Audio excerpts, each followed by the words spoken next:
ceremony to honor that great '98 team, and a lot of the former players came back, and you just saw Joe Torre. We saw Willie Randolph, we saw Jorge Posada, and all of them. Paul O'Neill and Tito Martinez and Mariano Rivera got a rousing welcome here at Yankee Stadium. He and Bernie Williams got the loudest applause for the players. Joe Torre got the loudest applause, obviously, because he was the manager. We got a chance to spend some time with Joe Torre before the ball game today, talking about this great team. And wow, what a pleasure that was to sit and talk baseball with him. Absolutely. The Yankees won the opener 7-5 in a rain-shortened game last night. Let's take a look at the lineup for this Saturday afternoon affair here in New York. A former Yankee gets his Blue Jays debut, I should say. Billy McKinney is in left field. Justin Smoak has hit well against the Yankees starter, Luis Severino. He's 7 for 18. A couple of home runs and 5 ribbies, and right behind him, Kevin Pillar's had a good road trip. He's hit a double and a home run, 6 RBIs, and they need to get the bat scoring. They scored 5 runs on 7 hits in that abbreviated game yesterday. Luis Severino, an all-star, but he's gone through a little bit of a rough stretch. That's the big mystery right now in New York. What's up with Luis Severino? Still has tremendous numbers at his 25 starts. He's 15-6 with a .327 earned run average, but he's coming off his shortest outing of the season. Just 4 innings against the Mets, and he threw 98 pitches. He had some fastball command problems. He's had some slider command problems. He hasn't had any problems with the Blue Jays over his last 3 starts. He started off losing his first 2 starts against them, but he's won his last 3. But the Blue Jays still have had pretty good success against him. His ERA against the Blue Jays, 4.25. Severino is the opening day pitcher for the Yankees. Defensively, Gardner, Hicks, and Walker in the outfield, and Didi Gregorius. He doesn't get the credit he deserves for being a terrific shortstop. Such an underrated player. 114 starts out of a possible 122 games this year for the Yankees. He has the highest fielding percentage in the American League at .988. Just 5 errors the whole season. First pitch of the game is up and away for a ball, and we are underway. It is a hot, muggy afternoon. Billy McKinney, we mentioned his first game as a Blue Jay. He's 23 years old. He'll turn 24 next week. And there's ball 2. Again, the fastball command has been absent for Severino. Yeah, and he's been hit hard against that fastball recently, and that might have to go hand in hand with his slider command, which has been off. 2-0. McKinney fouls it back. Billy McKinney, a former first-round pick of the Oakland A's. He has been traded a couple of different times. Went from Oakland to Chicago. The Cubs then traded him to New York, and the Blue Jays got him in a J-Happ deal. You know what he has to keep telling himself? Not the other team didn't want you. It's the team who traded for you. They want you. They see something in you. And the Blue Jays see something in McKinney. He's got a little pop, like you were saying, but he's a good outfielder. And today he's going to play left field. McKinney can play the corner outfield. He has played center field, so he's got a little freedom there. J-Happ, of course, in a Yankee uniform, has done well. He's won all 3 of his Yankee starts to this point. Billy McKinney actually made his major league debut against the Blue Jays in Game 2 of this season. Got a first big league hit in his first big league at bat against Aaron Sanchez. Here's the 2-2 pitch. Cut on and missed. He strikes out. McKinney strikes out. That's the first out of the ball game. Looked like Severino took a little something off there. 2-2. Not a full changeup, but it wasn't his best fastball. Took a little something off. It sunk down and away from McKinney, and he swings over the top of it. That's good location for Severino. Devin Travis will bat with nobody on and 1 out. Travis 1 for 4 in last night's game. Devin is 3 for 12 going head-to-head against Severino. Boy, it's interesting in this day and age of the shifts. Travis has the defense spread thin. They are straight around the infield, slightly opposite in the outfield. I think that goes to the type of hitter he is. He can pull the ball if it's inside. We've seen him do that already on this road trip. A home run right down the line. And then last night he got an RBI hit under the glove of Greg Bird, the first baseman. Fouls that one back. 1 ball, 2 strikes.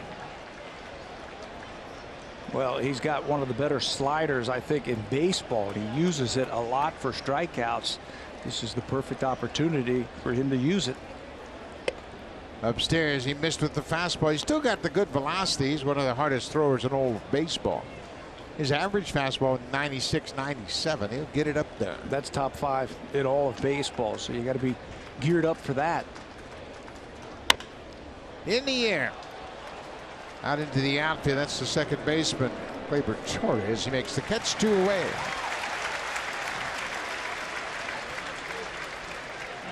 Well, he got off to such a fantastic start for the New York Yankees this year. And if the season ended right around the All-Star break, he would have won the Cy Young, but things have gone sideways since the calendar switched to July. His ERA jumped up to almost 7. It's just under 6 in the month of August. And it really started his second start in the month of July. And guess who he was facing? The Toronto Blue Jays right here. I went 5 innings and charged with 3 earned runs on 5 hits and gave up a couple of home runs in that game. That started that downward trend. Curtis Granderson hitting 3rd this afternoon.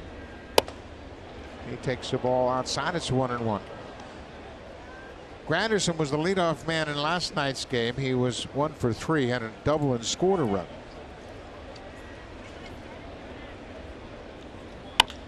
Little flare that's going to drop in right field. Walker over to cut it off. He'll play it back in. A 2-out single for Curtis Granderson. Gibby drops him down in the number 3 spot. His experience against a very good pitcher gets that slider right down the middle. He wanted to backdoor that one on Curtis, but his experience, just take what he gives you. Blue Jays had a big first inning in last night's game. They scored 4 runs on 3 hits, took advantage of 3 walks from the starter, Lance Lynn. But they couldn't make that hold up. Here is Justin Smoke. Mentioned his good numbers against Severino. He's 7 for 18 with a pair of home runs. Smoke has hit 3 home runs and driven in 11 this year against New York. I think it's no question what they're going to try and do to Smokey. They're going to play him to pull on the ground, but they're going to feed him fastballs away. You cannot take a chance on putting a fastball middle in against Smoke in this ballpark. Can't do it.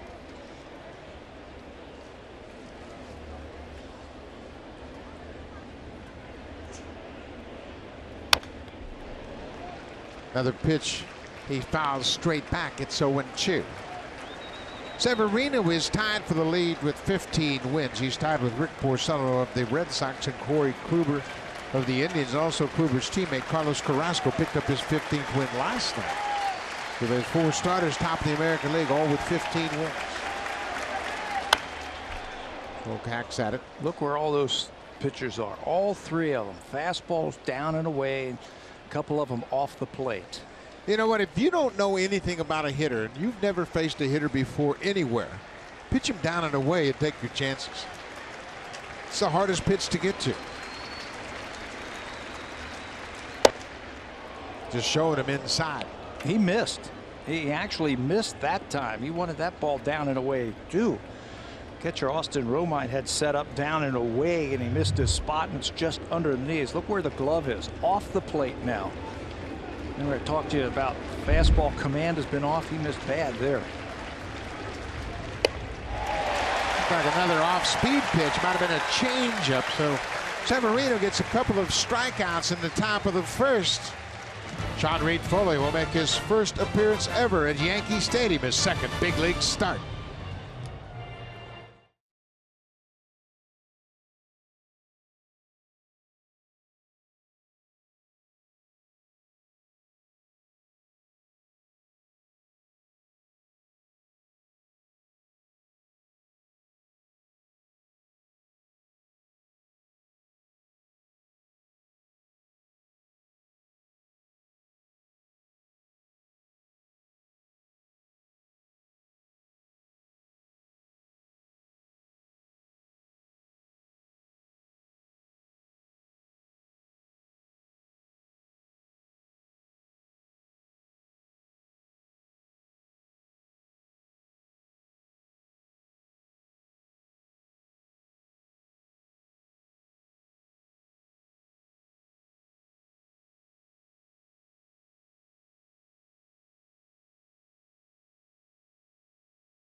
Manager of the New York Yankees has signed a 3-year contract. He's got an option for a 4th year.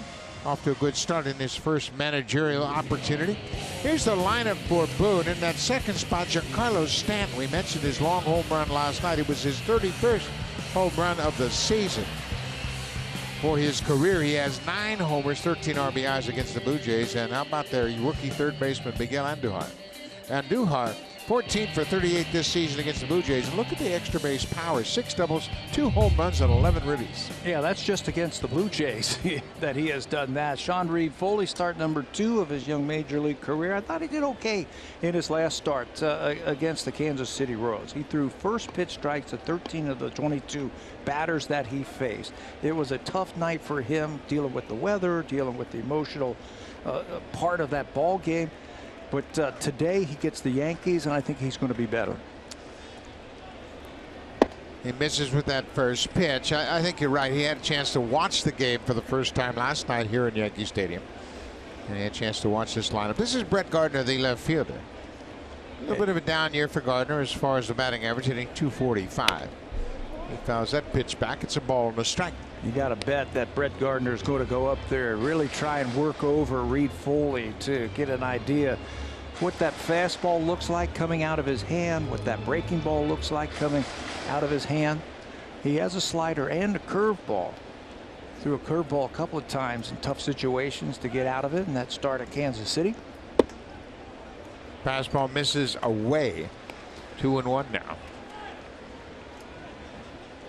Sean Reed-Foley, just 22 years old, a second-round pick of the Blue Jays back in 2014. He had a deal to go to Florida State, but chose to go pro. I asked him about his decision to sign with the Blue Jays. He said, you know, I just felt like I was ready to start my professional career. He said, some of the guys I played with that chose to go to college, they're in rookie ball now. I'm in the big leagues at 22. Yeah, think about that. He'd be a senior in college. Right now, he's in the big leagues. Gardner thought it was ball 4. He was headed to first. Home plate umpire is David Rackley. Umpires generally don't react well to that kind of move by the hitter. Gardner thought it was ball 4, that fastball tailing away from him. Danny Jansen, the catcher, of course. He and Foley have been together quite a while in the minors. Pokes hit that ball away and fouls it off. We mentioned Gardner having a little bit of a down season. His average is .245. His career batting average is .262. But he's a good leadoff hitter. His career on base percentage .346. Yep. Sees a lot of pitches, helps the guy behind him. Giancarlo Stanton see a lot of pitches. This will be pitch number 7 of this at bat. Foul it back again. We watched Reed-Foley got a little more comfortable as the game went on, and he talked about the anxiety, the excitement, the adrenaline, and to fight all those issues in the first inning. But he pitched out of some tough situations. Yeah, he got the double play to end the first inning. He had the bases loaded, nobody out, and got out of it with just 1 run scoring. There's ball 4. So Brett Gardner works him over for a leadoff walk defensively. A couple of new looks in the outfield with McKinney playing in left, his first game with the Blue Jays. Yeah, he will play left, and Teoscar will play right today. A little bit tougher in left field. McKinney, 2 games with the Yankees, then he got hurt, then he got sent to the minors, then he got traded, and here he is back where he started with the Yankees this year in left field, Yankee Stadium. Here's Giancarlo Stanton.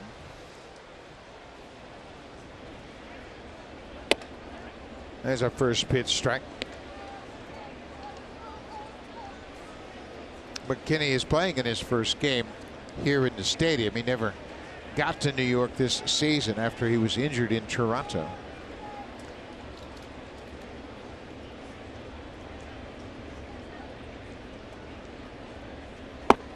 Breaking ball missed inside. It's a ball and a strike. We mentioned Danny Jansen is catching Sean Reed-Foley, and Reed-Foley told me, I said, what do you like about Danny Jansen? He said he's smart. He puts my game ahead of his own game. So he really takes charge of the game, calling the game, and he cares about my success and failure just as much as he cares about his own. Blue Jays just celebrated their back-to-back World Series champions last week, and one of the guys who was there, got a big applause, was Pat Borders. And Danny Jansen reminds me of Pat Borders from what you just said right there. He cares about the pitcher more than he cares about his own game. If he has a couple of hits here and there, he wants him to do well.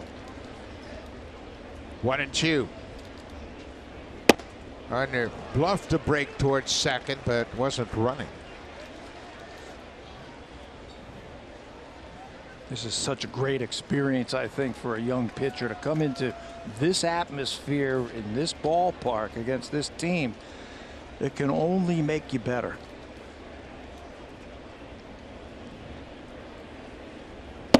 Cut on and missed. Stanton strikes out. One away. Well, let's dive a little bit deeper into that first start against the Kansas City Royals for Sean Reeve-Foley and discuss what he was using. He was averaging about 94 miles an hour on his fastball. He threw it 60% of the time, and then he'll use his slider and curveball and an occasional changeup. What I saw in that game, that when he got into problems like the bases loaded, nobody out, he didn't fight his way through that. He calmed down, and that's one of the things that he has learned about himself, about using the changeup. You got to develop that third pitch. He used it very effectively in those 5 innings in Kansas City. It's also going to help him that he's throwing to a very familiar catcher, and he understands that. Jansen knows him well. This is Aaron Hicks, the center fielder.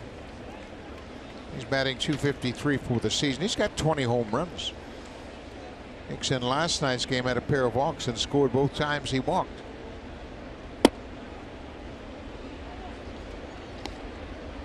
This Yankee team, of course, without 2 big bats in their lineup. Aaron Judge, their right fielder, Gary Sanchez, their catcher. They would be normally hitting up in the order. And Aaron Boone says, well, we don't have them. We can't snap our fingers and get them back. They've got to heal before we can get them back. He was leaning. He was leaning at first base. There's a little looping liner. That's the third baseman, Aledmus Diaz, in the shift, makes the catch. So Hicks is retired. He got jammed on that fastball. Sean Reeve-Foley did a good thing there. He held the ball for another second or two. It looked like Gardner wanted to run over there. You could see him leaning and leaning and leaning. But look how he holds the ball. You see that, how he wanted to go? Reeve-Foley did a good job of mixing up his times to home.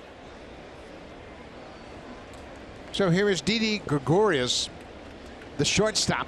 We mentioned Gregorius. He didn't get the attention he deserves for being a terrific all-around player. Look out. He squared the bunt and almost wore it. Said, I'm going to have a look at this rookie. I've never seen him before, so let me get a real good look at him. Yeah, and he did, too. Fastball in. I don't think Didi was trying to bunt this ball. I think he was just choking up on the bat, and he wanted to take a look at what the ball looked like and had to duck out of the way, jump out of the way of that one.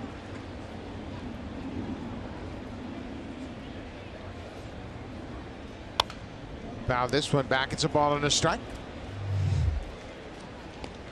Yeah, he wasn't going to push that ball. You don't gain anything by drag bunting with a runner at first base and 2 outs.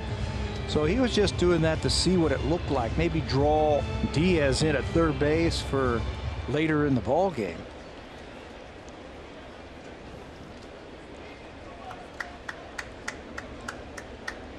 Gardner looks like he wants to run. Big lead at first. Not going here. Ball 2 upstairs. Big lead over at first base. Gardner is 10 for 11 in stolen bases this year. Didi Gregorius, in his last 3 seasons, including this year, has 66 home runs. There goes Gardner. Swung on and missed. Throw to second is high and late. Gardner, with a good jump at first base, picks up his 11th stolen base. He's been caught just once. Jansen 2 for 6 in stolen bases in his young career. Just didn't have a good handle on that ball. Watch when he comes out firing. He just doesn't have it. It almost looked like he had to double clutch just a little bit because he didn't have it. That causes that ball to sail. Now you go in your catcher's mitt, try to get a good grip on it, and when you don't, you just have to shuffle your feet, try to get a better grip. And there's a ball hit deep to right field. Hernandez is on the run. Didi Gregorius with a 2-run home run, his 22nd of the season. That is his 67th home run in the last 3 seasons for the Yanks. We talked about him being underrated defensively. I wanted to show that he was the best fielding shortstop in the American League. Now he's got 22 home runs as a shortstop to go along with 72 RBIs. Very underrated offensively also. What other shortstop hits cleanup for teams, catches this 2-strike pitch up and away, and he's able to yank that ball, pull it up and away, pulls it to right field for a 2-run homer. Just too high. He was able to drive it into the bullpen. And here's Reed Foley, throws one back to the backstop now. So it's 2-0 New York. They scored 2 runs in the first inning in last night's game. That got them close to the Blue Jays. It was a 4-2 first inning in favor of the Jays. And guess who was in the middle of that? Didi Gregorius with a triple. This is Miguel Andujar, the rookie. He lays off that breaking ball. It's 2-0 count. Andujar against the Blue Jays this season, 14 for 38 with 6 doubles, 2 homers, and 11 driven in.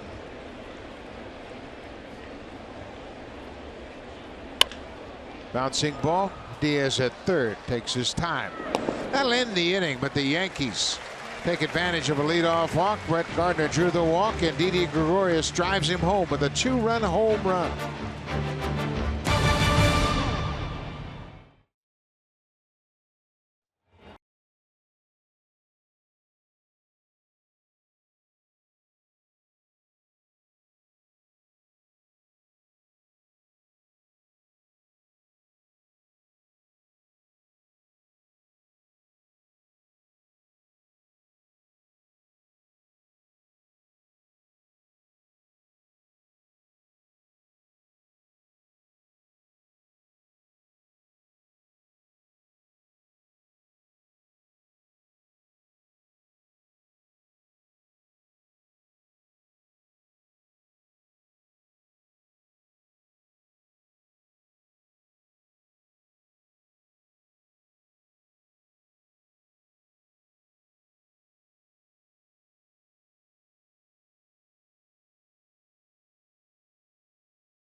Presented by Honda at the Model Clearout event. It's the best time to team up with a Honda you'll love. Saturday afternoon at Yankee Stadium, a big crowd on hand, and part of the attraction not only was the ball game, but the fact they got a chance to see the great 1998 New York Yankee World Series team. What would you say, 20, 25 members of that team, coaches and players, out to be introduced before the game? Yep, they were all on here. The trainers, coaches, manager, a lot of the great players. Forgot that team went 1-4 to start the season, and Joe Torre's name was being talked about being fired. Starting 1-4. We told Gibby that today, and he got a laugh out of that one. Of course, they went on to win 114 games that year. Yeah, you mentioned we had a chance to visit with Joe Torre. We were in the clubhouse with John Gibbons, Joe Torre, Lee Mazzilli, Darryl Strawberry, you and I, and what a conversation it was. We had those great stories about Torre when he was a player or manager. Lee Mazzilli and Darryl Strawberry, they were all with the Mets together with John Gibbons, and they had a lot of stories, but I think Joe Torre had center stage talking about the '98 team. And what a great team it was. 114 wins during the regular season. There's a fly ball to left field. Gardner jogging over, and he'll make the catch. Pilar's retired. One of the best stories that we were talking about is Strawberry was in there, and he had just signed with the Mets when he was drafted #1 overall, and the team was in Los Angeles. Daryl's from Los Angeles, and the manager of the Mets, Joe Torre. So he got to go down and see the team and visit the team, sat in the dugout for a while, and Joe said, boy, I really wish I could keep you right here with our team. We're really bad. You're going to be really good someday. And he eventually played for him with the Mets. They would play together here in New York as well. Strawberry was part of that '98 team. This is Teoscar Hernandez. He did not play in the game last night. He gets a start here. He's in right field this afternoon, and McKinney is in left. So Teoscar playing in right field for the 31st time. A little bit easier to play right field here at Yankee Stadium. There's not a lot of ground you have to cover. Hits that one off the end of the bat. Severino had a couple of strikeouts in the first. He got Billy McKinney and then struck out Justin Smoke. It looked like the same pitch for both strikeouts. A little bit of a changeup. Changeup. Having trouble spotting that slider. It's that slider in a good spot. Teams will know that. They've seen him now for a couple of years, and they said if that slider's not on, I'm going to look for it with 2 strikes. That's what Granderson hit, a left-handed hitter, so he pulled the string on Smoke, struck him out with a changeup. There's another strikeout. It might have been another changeup, something off speed, and Hernandez strikes out. That's 3 strikeouts already for Severino. That's what they're looking for from their #1. Timing messed up just a little bit on that backup slider. The Yankees are 10.5 games behind the Boston Red Sox in the American League East, but they have a cushion over Oakland. They have a 3-game cushion over the Oakland A's for that first wild card spot, but Oakland is coming on strong. How about their finish last night? Wow. Walk-off home run. Matt Olson, the big first baseman. They beat the Astros. This is going to be a base hit down the left field line. Danny Jansen off to a great start. He better hustle. Gardner throws well. Head first slide. Danny Jansen has his first major league double. And how about that? It comes off Severino at Yankee Stadium. Yeah, how about that? He's not intimidated by anything. His surroundings, the pitcher, nothing. He gets strike 1. They throw him a slider, and he is all over it. That one hung out over the plate. Nice, compact swing from Jansen. And Danny's thinking 2 out of the box. Makes it easy to second base. A 2-out double. Aledmus Diaz.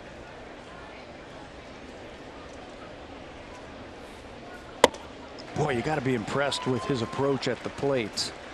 Remember, he had a sacrifice fly in Kansas City to right field. He homered to left field. He had a couple of dribblers up the third base line, and then he rifles a double into the corner. Yeah, he has been pretty impressive early in his career. Diaz falls behind 0-1. Now it's 0-2. Reaching back for a little extra on that last heater at 98. Yeah, he's always got that in his back pocket. He's got a runner in scoring position now. Let's see if he heats him up one more time or he goes to that great slider.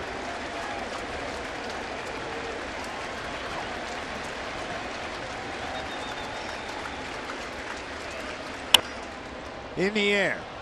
Greg Bird calls for it. The first baseman. He moves into foul ground. Diaz is retired. The Blue Jays will strand a base runner in scoring position. Danny Jansen hit a double off Luis Severino.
This is actually the second time Sean Reed-Foley has come to Yankee Stadium. The first was more than a decade and a half ago to the old stadium across the street. It was on a family trip when Reed-Foley was 6 years old, and all he remembers from it, history, that Derek Jeter was the shortstop, and the team in the pinstripes didn't really impress mom and dad, who have Massachusetts roots and are Red Sox fans. Now, Reed-Foley is 22. He gets the ball at new Yankee Stadium, and yesterday he spent time in the dugout soaking it all in.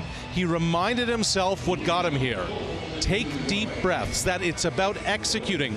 Don't get into doubting anything, because there's a reason why the Blue Jays offered the opportunity. And one other note, guys, you talked about the relationship with Reed-Foley and Danny Jansen. Sean said, using all 4 pitches in a start in Kansas City, he didn't shake off Jansen once, unless it was done purposely. Yeah, and that's a good feeling for a pitcher, not to have to worry about the philosophy of pitching, just about the mechanics of pitching, executing your pitches.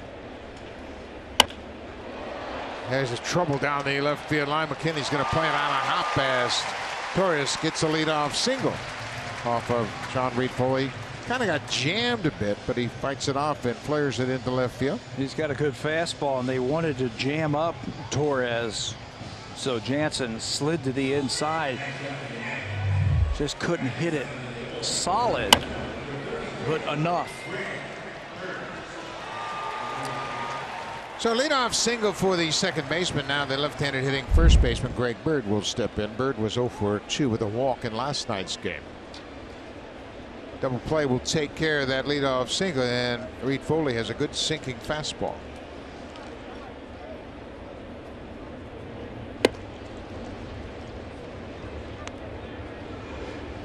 If there is a ground ball to the right side of the infield, it's going to be very interesting to see how they turn it. They are in the shift. That's Urania behind the bag. StatCast AI is powered by AWS, and from that StatCast view right there, ground ball to Travis. It's going to be an interesting throw to second base to try and turn to. Outside for ball 2. Yeah, the clubs have really paid attention to these shift defenses as far as how they're going to have coverage. Back to the mound, of course, Reed-Foley will pick up Urania, and he'll take the throw at second. But he's got to bust it over to the bag if there's a ball hit to the right side of the infield.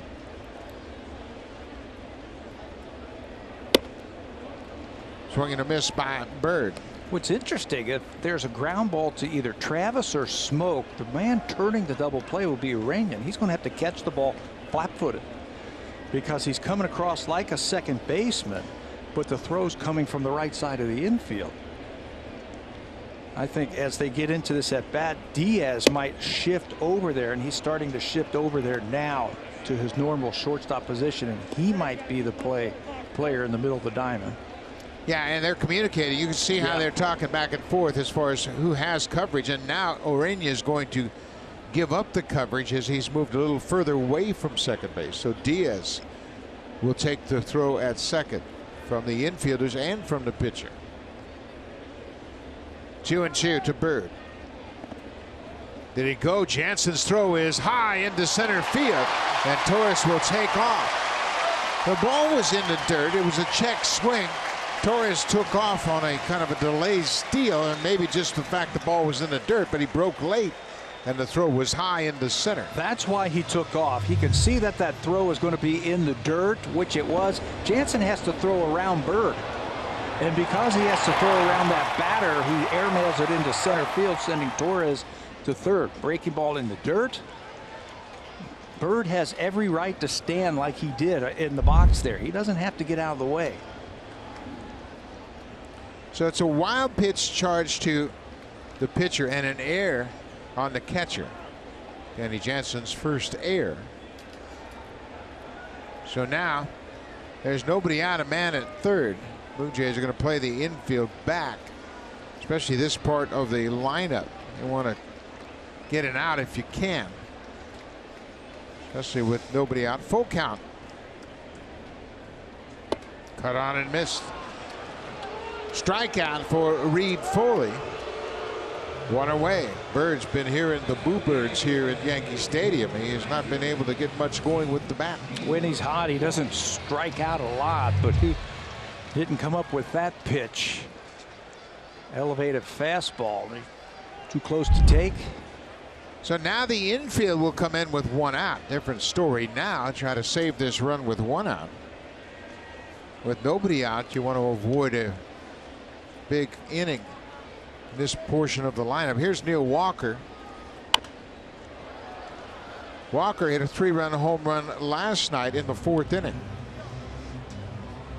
That gave the Yankees a momentary 5-4 lead. They have stats for everything, right? That was the 23rd 3-run home run that the Yankees have hit this year. Second most in all of baseball. 23 3-run homers. My favorite stat of the year is still the scoop percentage. First baseman scoop percentage. I'll tell you what, Earl Weaver would be real happy about that 23 3-run homers, right? That was his game plan. Pitching, defense, and 3-run homers. 4 Cy Young pitchers and a 3-run homer. Ball and a strike to Neil Walker. The infield still on the edge of the grass. Upstairs. To me, it looks like Reed Foley is trying to guide his pitches a little bit early on. I think he just needs to cut it loose. Yeah, especially his breaking ball. He's slowing down his delivery just a little bit, slowing down his arm, and he's not reaching out and finishing off that pitch. Pete Walker knows that. He can see that. I'm sure they'll be talking about that at some point today. 2-1. He jammed him with that pitch, cut it loose. Reed Foley's had 2 very good pitching coaches in the minor leagues. Vince Horstman, the former Blue Jay pitcher. He was at Double-A the last 2 seasons working with Reed Foley, and then when he got promoted to Buffalo, Bob Stanley, a great reliever for the Red Sox in his playing days, now a terrific pitching coach in the minors. And they both encouraged him, hey, separate pitch by pitch and be aggressive. Trust your stuff. And use your fastball. If you use your fastball and you put it where you need to, it's going to set everything else up. Sean's got a good fastball. It's got some good life to it. Full count, 1 out. Gleyber Torres at third base.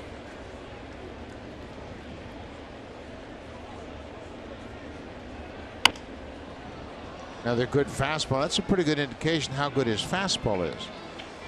Walker, expecting a fastball, is late and gets jammed.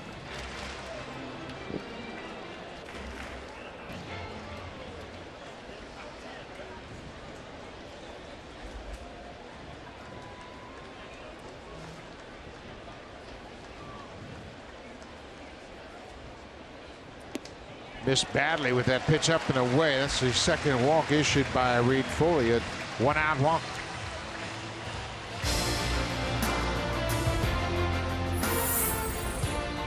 The 2018 Honda CR-V, where style and versatility come together.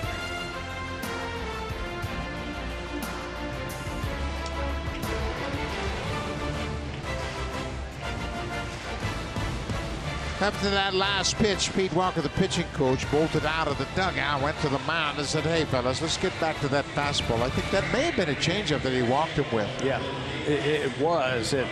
And I think Pete had the message of, hey, finish off your pitches. You're cutting off your breaking balls. When you throw it, your arm, it's slowing down just a little bit, and that's keeping you out of the strike zone.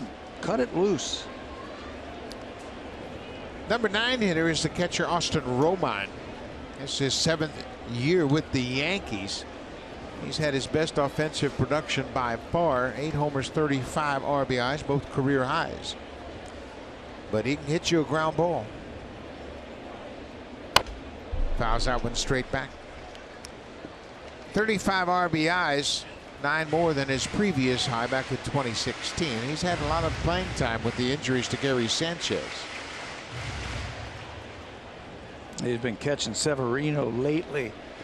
Does a good job behind the plate.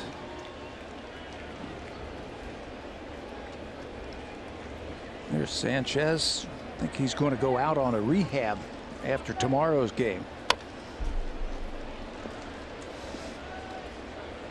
So Reed Foley is ahead 0-2. This is the aspect of positive thoughts. I'm just a pitch away from getting out of this. Threw a big double play in Kansas City. Threw a couple of them. One to end the first, getting Sal Perez, and then finished off the inning where he was in trouble. There's a fly ball into right. That's going to score a run. Pilar makes the catch. Torres goes to third and tags. He'll come in to score.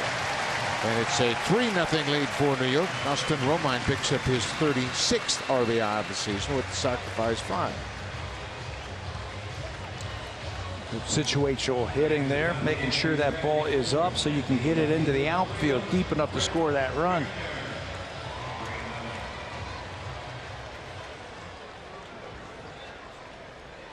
The Yankees taking advantage of the wild pitch and the error by the catcher. That put Torres at third base, and he scores the third run for New York. Back to the top of the order, the leadoff man, Brett Gardner. He gets jammed on the first pitch. Urania, the shortstop, makes the catch. That'll end the inning. But the Yankees get another run. They score one run on one hit. There was an error.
And it's a game changer. Get ready for a refined travel experience. Visit 787.westjet.com to see the whole story. What a beautiful shot of Yankee Stadium on a gorgeous Saturday afternoon in the Bronx. New York has a 3-0 lead as the Blue Jays will bat here in the third. It'll be the number 9 hitter, Richard Urania, facing Severino.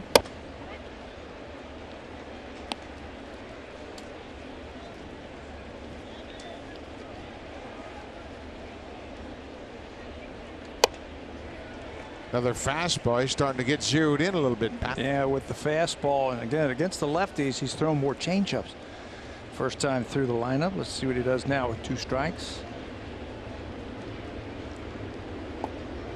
A slider. It gets away from Romine, but he'll throw to first to complete the strikeout. That's 4 strikeouts for Severino, first time through the order.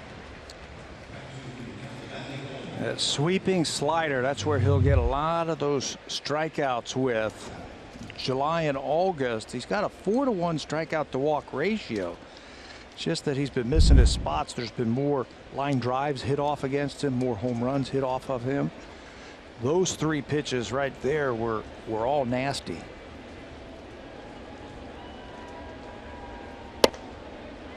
This is Billy McKinney. He's the 9th leadoff hitter the Blue Jays have used this season. He struck out his first time up. We mentioned earlier he got his first big league hit in his first at bat against Aaron Sanchez back in March at Rogers Center. Then in his second big league game, in the first inning, he was chasing down a Josh Donaldson drive in the outfield and slammed into the fence and had to leave the game, injured his shoulder. He is a very aggressive outfielder, and in talking to Aaron Boone, who had him all throughout the spring and into the regular season, said he can play the corners very well, exceptionally well, and then he can also fill in at center. He's got a good eye at the plate. Those are some really tough pitches from Severino, but they're just off the plate. 3 balls and a strike.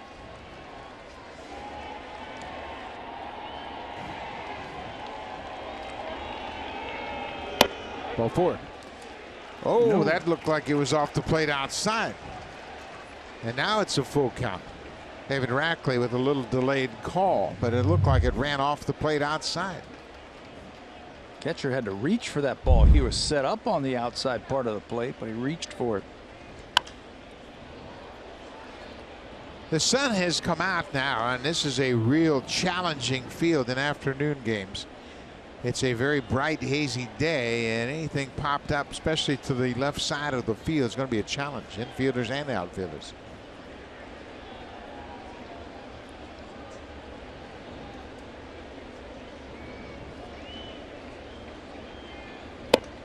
There's ball 4. So McKinney draws a 1-out walk. Evan Travis will come to the plate. Well, he didn't want to throw one ball inside against him.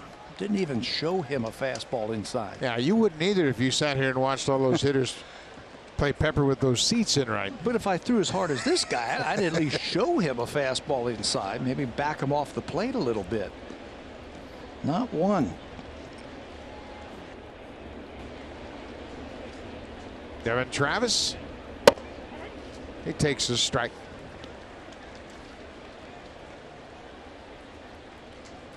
Severino has given up 17 home runs.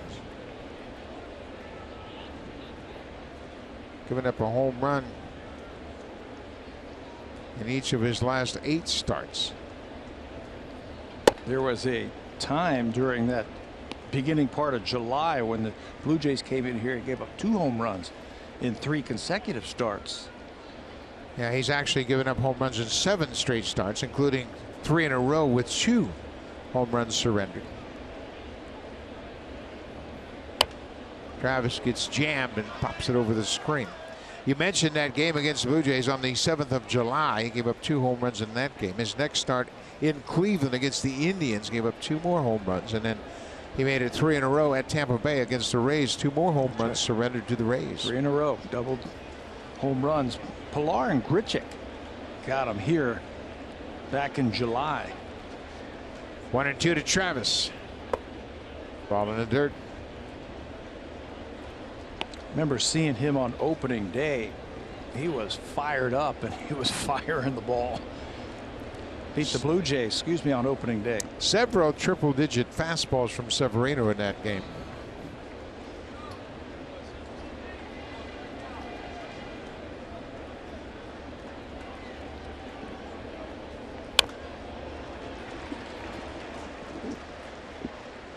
Severino matched up against Jay Happ in the opener of the season.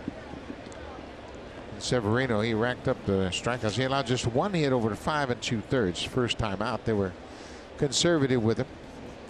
The Yankees had a 4-0 lead at that point, but he left the ball game. After striking out Justin Smoke, they went to Chad Green. And Green was able to strike out Granderson.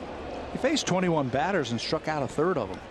If you look at it like that, I mean, he was coming right after him. Today he has slowed it down just a little bit now. Another 3-2 counts. McKinney at first. You saw Granderson waiting on deck. McKinney got a running start, and Travis has to protect. I mean, he got a running start. Severino hadn't even made a move toward the plate, and he was off and running. If he stepped off and threw over there, he would have been out by a mile. McKinney played with him here. He understands him, and watch him take off. And unfortunately for the Blue Jays, there was 2 strikes and it was too close to take.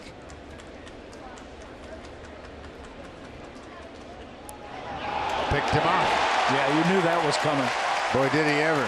He was quick. Kind of has a sidearm motion with that pickoff throw, and he threw a strike to first to pick off McKinney. When a guy gets a jump like he did on the previous pitch, you have to throw over to first base. And McKinney was going again. Here's the quick pickoff.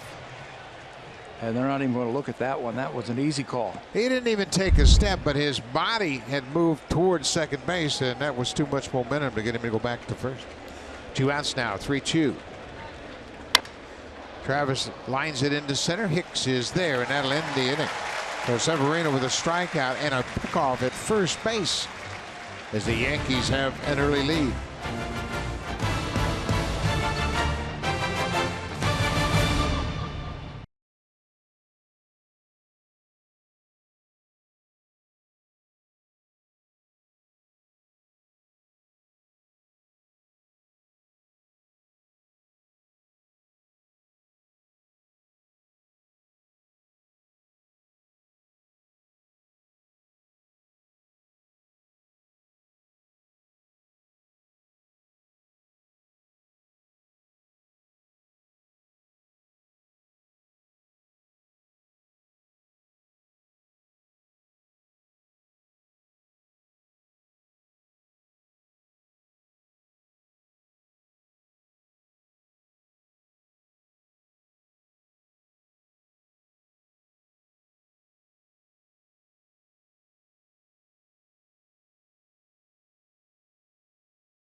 Inspire change all across Canada, and all season long we celebrate unstoppable kids in Jays Care programs.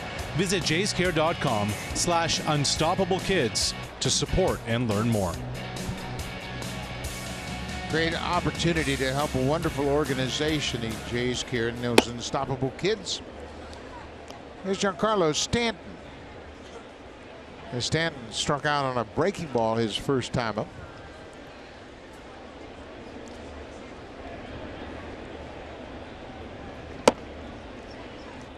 Ball and a strike.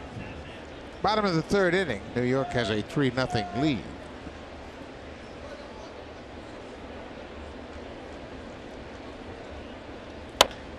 An excuse me, check swing. He didn't have a check swing in last night's game. Watch this one from Luis Santos, up and away from him, and he sends it up and away over the bullpen of the Yankees. That's a right-handed hitter going that way. 435 feet, I believe they measured that one out. It's a fly ball to right. Hernandez broke back, and that's going to drop in front of him. Teoscar Hernandez broke and reacted to the swing of Stanton. Took a big swing, but he got jammed and flared it into right field. Hernandez's first move was back, and that was costly as Stanton drops one in there. Yeah, it doesn't take much. Watch Teoscar. It took a couple of steps thinking this ball was going to the wall. Then he has to circle around, and by that time, too late. It's a leadoff hit for Stanton.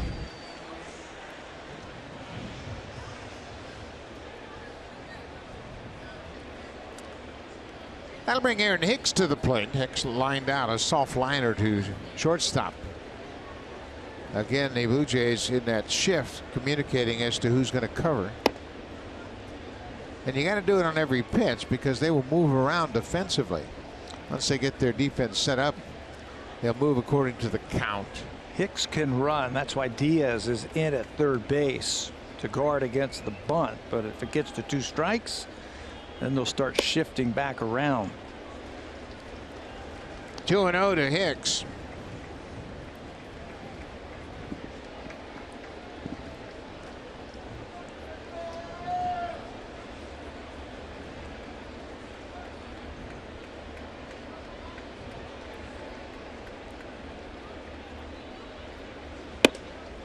Up and in. Now it's 3-0. And in this ballpark, you can bet Aaron Boone's going to turn these big hitters loose, especially when they're batting left-handed, back-to-back switch hitters. And it's a very inviting short porch out there in right. Yeah, if you feel comfortable swinging 3-0, you're facing a guy you can guess fastball here.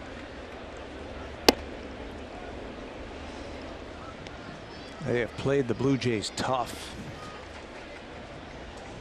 They've won 7 out of the last 8 against the Blue Jays, and they've hit a lot of home runs against them.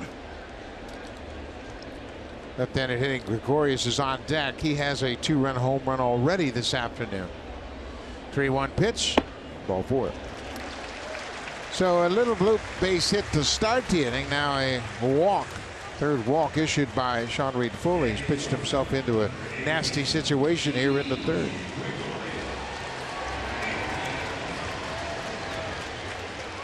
And Didi Gregorius has already homered this afternoon, his 22nd of the season. Gregorius inherited a pretty tough situation when he first came to New York. He was replacing Derek Jeter. And it was a tough first season. Boy, is it ever, because people don't want to forget about the great player who came before you. You always want to be the player who replaces the player. The second guy. Yeah, the second guy. It's an enormous amount of pressure, and he didn't get off to the greatest starts. And of course, the fans and the media reminded him, let him know that, hey, you're not Derek Jeter. But to his credit, he's turned into a good player. Yeah, you don't hear that conversation anymore. In his first season, Gregorius hit .265 with 9 homers and 56 RBIs. Mind you, the 9 homers were career high that first year in New York. But boy, since then he has stepped it up 3 consecutive 20 home run seasons.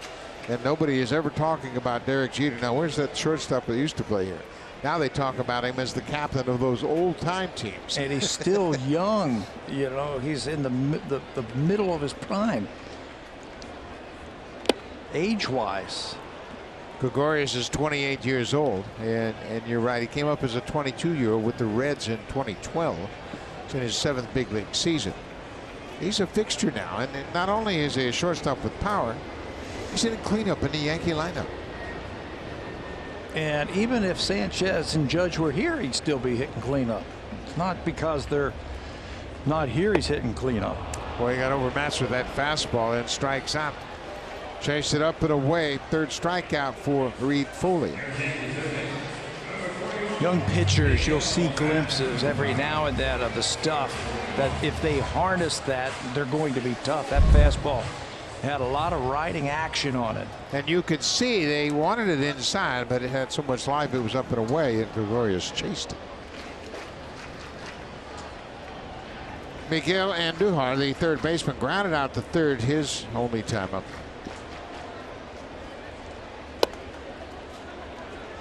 First pitch strike. Sweet music to a pitcher.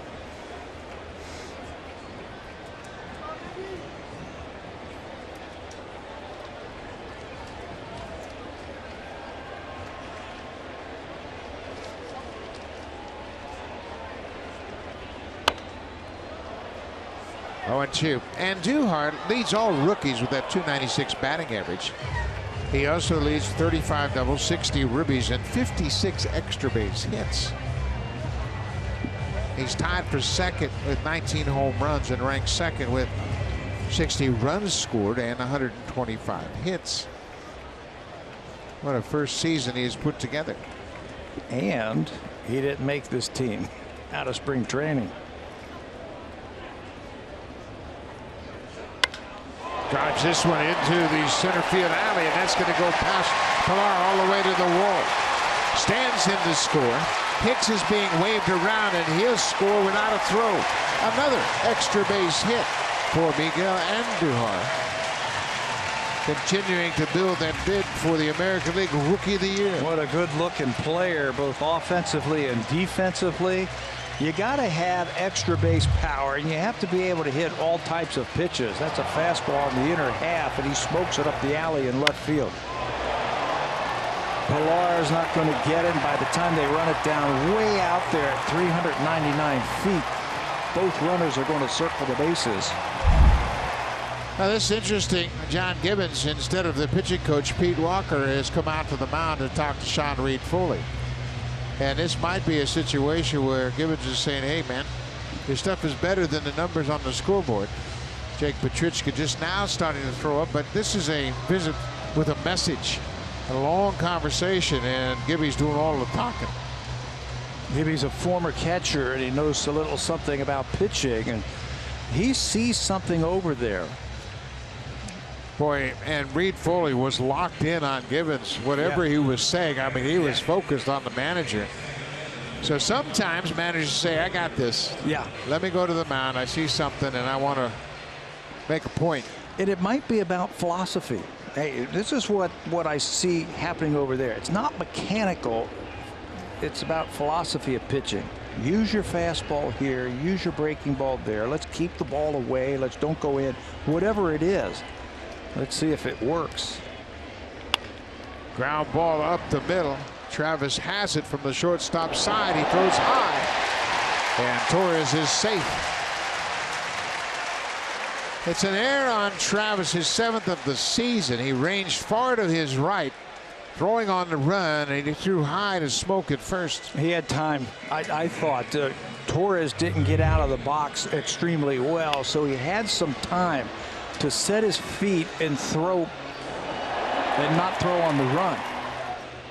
You'll get a little bit more on it. You'll be a little bit more accurate, but he chooses to throw on the run, and it sails on him.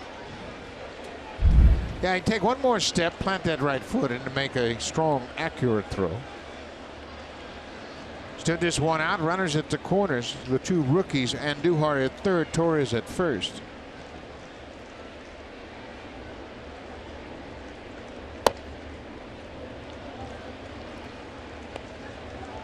Blue Jays have 2 errors in this ballgame. Danny Jansen committed a throwing error in the second. And Devin Travis makes a throwing error here in the third.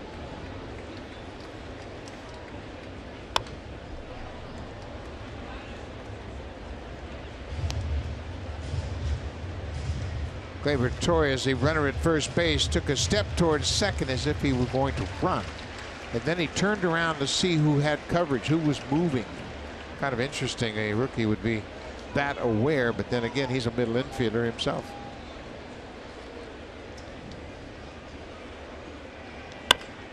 Ground ball up the middle. Urania backhands, fires in first in time, but a run comes in. Andujar scores, and the Yankees have a 6-run lead. Take on any project with Home Hardware. Proud partner of the Toronto Blue Jays. Here's how.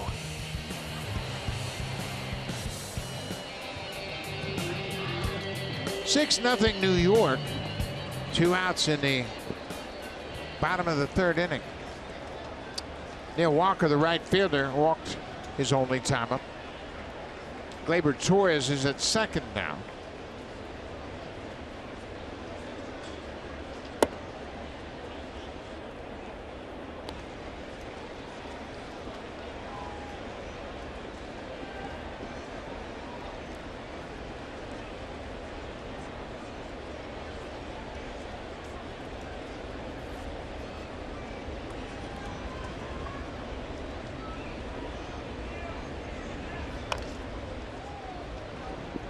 Yankees smell blood, right?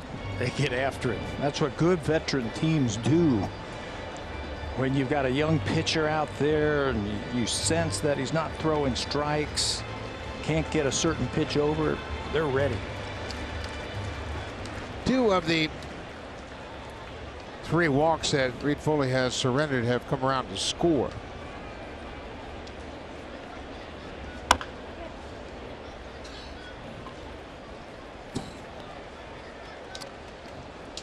One ball, 2 strikes. Yankees have scored in each of the first 3 innings, 2 in the first, 1 in the second, and 3 here in the third. I think you got to give him his full complement of pitches this afternoon. This is the best experience. This is how you learn. He's up to 65 pitches. If he's got 100 in his tank, you got to let him go.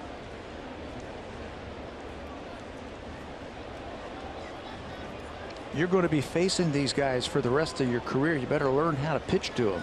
Especially in this ballpark. Sure. This ballpark can be intimidating. There have been Yankee players that have not performed in Yankee Stadium. It's an intimidating atmosphere. And for young pitchers, you know, you don't learn anything sitting on the bench. You learn by pitching. And if you have to take your lunch sometimes, you have to take your lunch.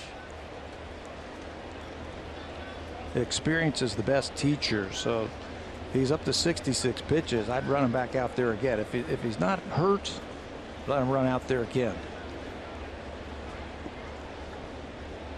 That one goes all the way back to the backstop.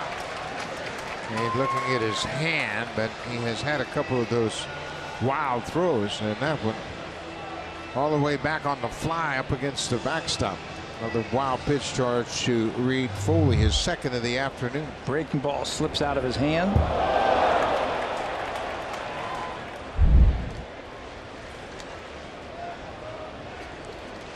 So it's a full count to Walker. Torres is now at third base. Yankees have scored 3 runs here in this inning.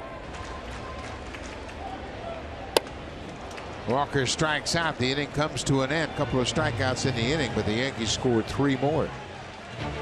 Yankees scored 3 runs on 2 hits and leave a base runner.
Code MBJ7410 to earn My Blue Jays points for watching the broadcast.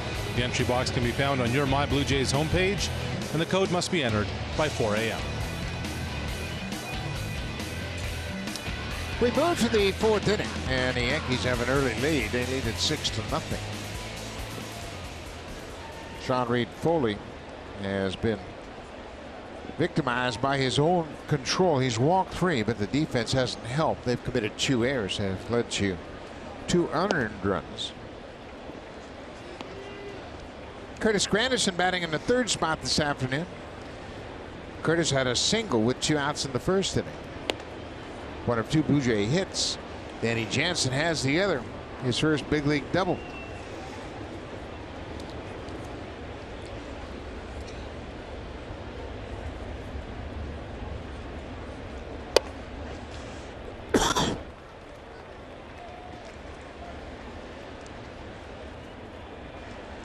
This is a Curtis type of at bat. You got to chip away, and Curtis knows that you need base runners to beat Severino. So he is doing everything he can to try to work over the starter.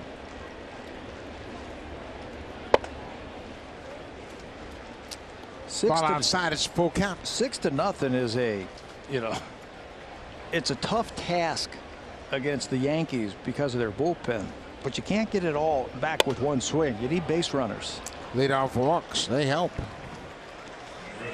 Second walk issued by Severino. As we mentioned, he was an all-star again this season, and you look at his numbers before the all-star break, it was a terrific start to his season, but as Pat mentioned, the second half has been a little bit different. 14-2, 231 earned run average before the all-star break, not so much afterward. Look at the earned run average, almost 8 for Severino. He's just been missing his spots. Early on, it was fastball, wipeout, slider. That was about it. Occasional changeup every now and then. He's just been missing his spots lately. He had back-to-back games where he surrendered 6 earned runs, once at Tampa Bay and then against the Royals right here. The season high in hits came in that Tampa Bay game on the 23rd of July. He gave up 11 hits to the Royals. His in zone strike percentage has gone down the second half from after the all-star break, meaning that he's missing his spots. He's throwing too many pitches. He's getting in backwards counts too many times.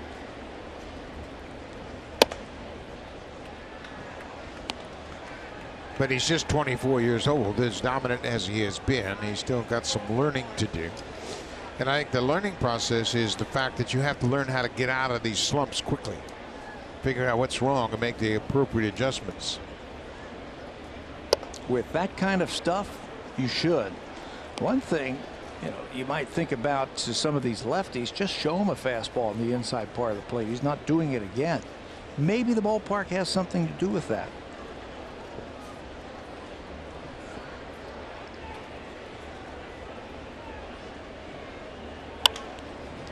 Smoke fouls it back. 2 balls, 2 strikes on the Blue Jays first baseman Justin Smoke. Struck him out his first time up with a changeup. He has fed them all fastballs here in this at bat.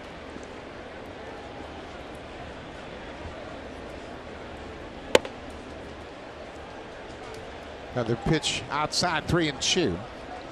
Of course, the Yankees are chasing the Boston Red Sox for the AL East title. They start action today, 10.5 games back. But the Red Sox got another piece of bad news. Chris Sale goes back on the DL. His shoulder's barking again. Breaking ball called, strike 3. Smoke thought it might have been up, but he is called out as Severino throws a 3-2 breaking ball. In a 6-0 game, he has the confidence to throw that 3-2 breaking ball after walking Granderson. And throw it for a strike. That time it was in and it freezes Smoke. Sale had a great start when he came off the DL. 12 strikeouts in 5 innings, and he's back on. Back on the DL. That's not good news after just one start. Here's Kevin Pillar. He fouls off the first pitch. Pillar flied out to left field. Kevin's had a good road trip. 7 for 18 on the road trip with a double, a home run, and 6 ribbies. 3 consecutive multi-hit games will do that for you.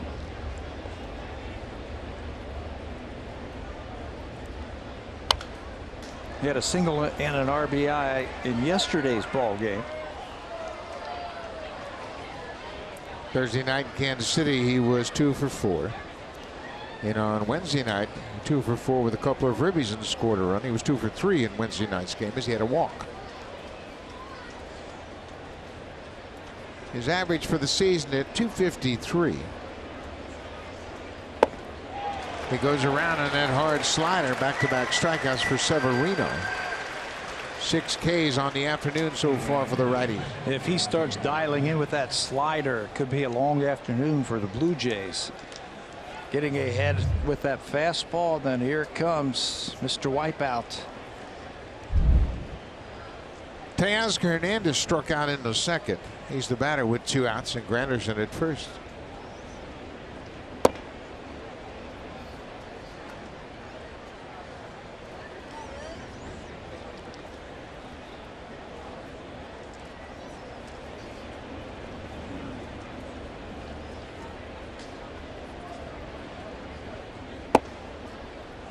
Lays off that outside pitch. 2-0. Billy McKinney getting his first start as a Blue Jay, playing in left field and hitting leadoff. He had a chance to reunite with some of his Yankee former teammates. And it was prior to BP yesterday. 3-0. Danny Jansen is on deck. Jansen has doubled off of Severino.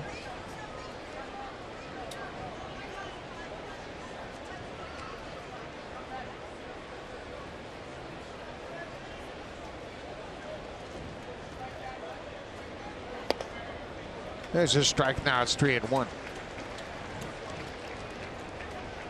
3-1. You can zone him in right now. You can look fastball and take a mighty hack. Try to get 2 of those runs back quickly with 1 swing.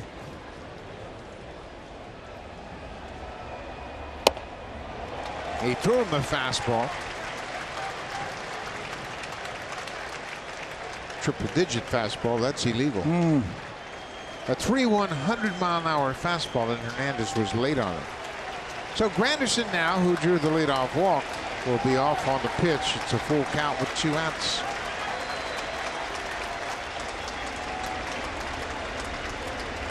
There goes the runner. Cut on and missed. Severino ends up striking out 3 in the 4th. He has 7 Ks through 4 innings as he gets Hernandez for a second time.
Bothering him for much of the last year, flared up again last night.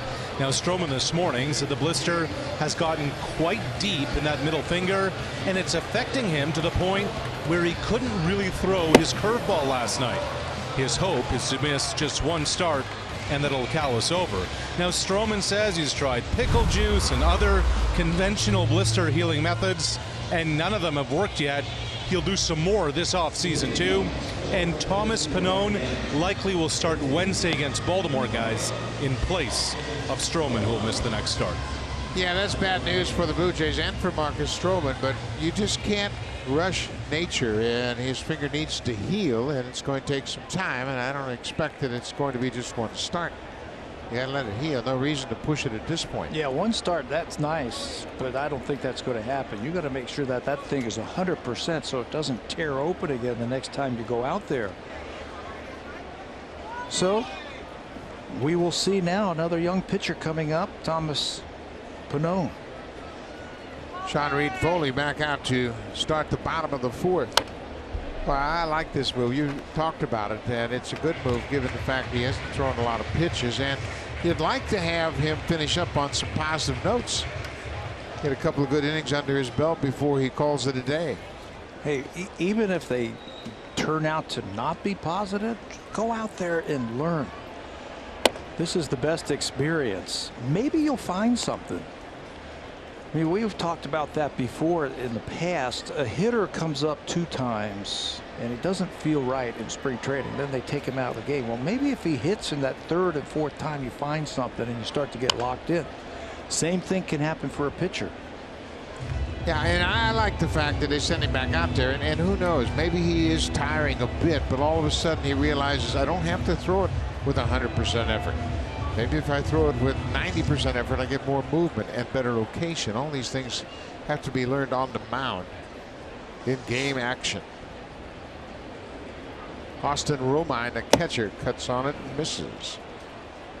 There are 5 strikeouts for Reed Foley. One down here in the bottom of the fourth. A little bit more under control now.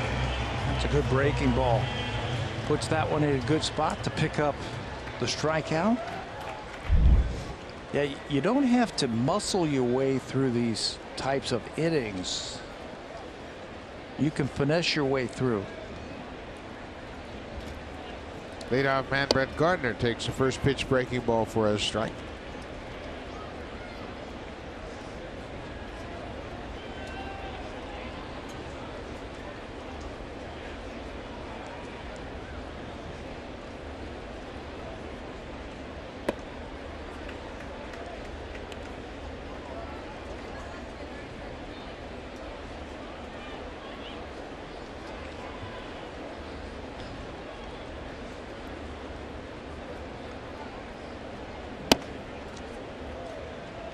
Looked like a pretty good pitch, and Blue Jays didn't get the call. It's 2 balls and a strike to the Yankee left fielder.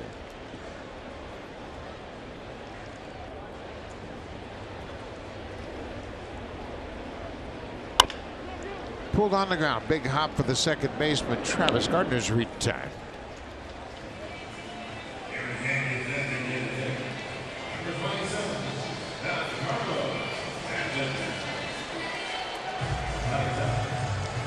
All right, you got 2 quick outs here, and you got a big home run hitter coming up. A lot of young pitchers we've seen over the last few years, they come up and they rush things. Hey, I got 2 outs. I want to get back in there. I got Stanton coming up. I got to hurry. This is where you got to slow things down just a little bit. Made a pretty good pitch, but fell behind 1-0. Now this is 2-0. And you're right. Everybody knows who Giancarlo Stanton is, and you just have to think about making quality pitches. He gave up a bloop single to him last time up. This is high and deep to left field. McKinney at the wall, and Stanton has gone deep again. His second home run in as many games. His 32nd of the season. His 10th career home run against the Blue Jays. A 2-out homer here in the fourth. When that first pitch missed, it was a slider just off the plate. The Blue Jays argued a little bit about that ball, but once that went off the plate and he fell behind, eventually he was going to have to come to it with a fastball. And big home run hitters do this. Jansen slides to the inside, and Giancarlo with that massive power off the back wall in left center field.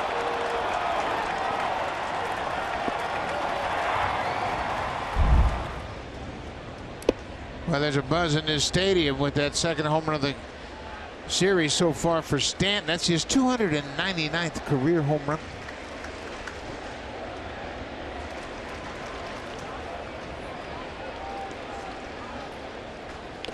You know, everybody talks about what a small ballpark this is. It doesn't make any difference where Giancarlo Stanton plays. I mean, some of those home runs you'll hit the right field are fly balls that just happen to reach the seats. But boy, when he hits them, there's not a ballpark in baseball that'll hold him. He made that ballpark in Miami look pretty small. That's a huge yard.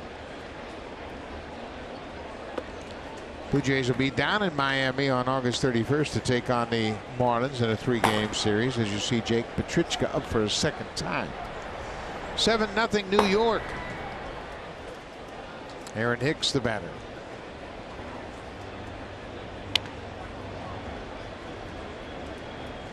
Two balls and 2 strikes, the Yankee center fielder.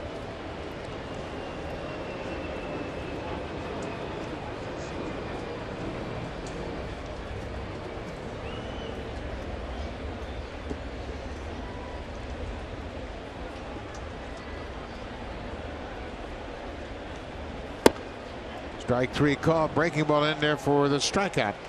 So that ends the inning, but Giancarlo Stanton hits a 2-out home run to make it 7-0 New York.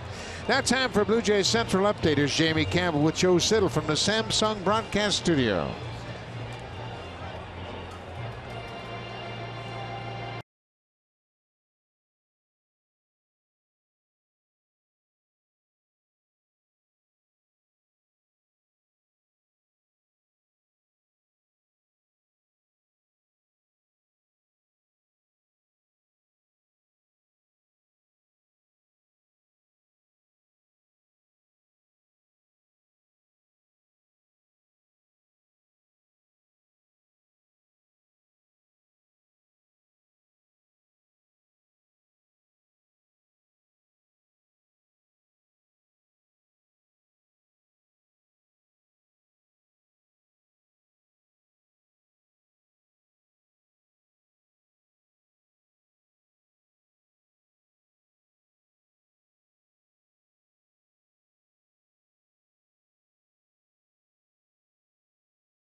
Eastern, 1 Pacific. Manny Machado and the Dodgers go in to face the Mariners. It's interleague play, and both of those teams, Buck, are trying to get into October. Yeah, it'll be interesting as Clayton Kershaw will pitch for L.A. A chance to see Clayton Kershaw. Well, how about the Oakland A's? They've closed ground on the Astros. They're just a game behind Houston in the wild west, if you will, the AL West. That's for first place. Danny Jansen hit a double his first time up. Dodgers might be getting their closer back sooner than they thought, which is great news for them. How about that? Kenley Jansen has been bothered by some heart issues. He's thrown a couple of bullpens and everything has been pretty good. He's hoping for a clean bill of health by Monday, hoping to get cleared. Jansen fouls it back. And Dave Roberts has said, once he gets cleared, he's my closer. They have coughed up a lot of leads lately. We mentioned Jansen with his double. He has a hit in each of his first 4 major league games, becoming the 11th Blue Jay to do that. Ryan Goins is the last Blue Jay have hits in his first 4 big league games. He did it back in 2013. Now Jansen has matched that.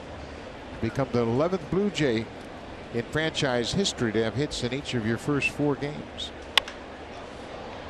It's a fly ball to right. Walker, the right fielder, waits for it and makes the catch.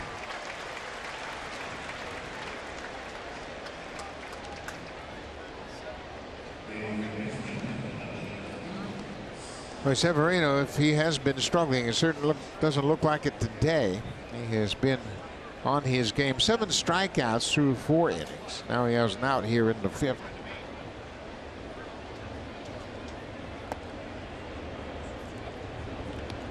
Ledmus Diaz takes a ball.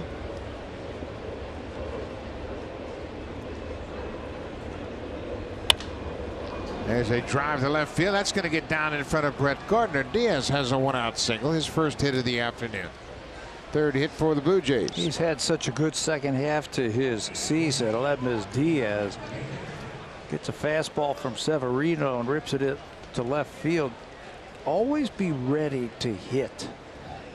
Earlier in the year, I think changing leagues and finding these pitchers for the first time, facing them for the first time, really played havoc with his first half. In the second half, he looks like a different player. Richard Urena with a big cut, swings and misses. He struck out on a breaking ball his first time up. 1 of 7 strikeouts registered by Severino.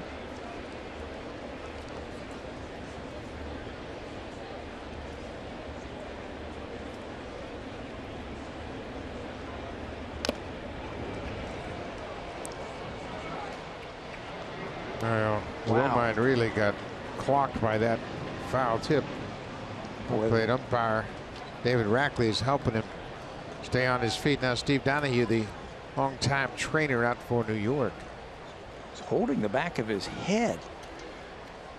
I mean, that thing sent him back, and Rackley, the home plate umpire, was able to hold him up.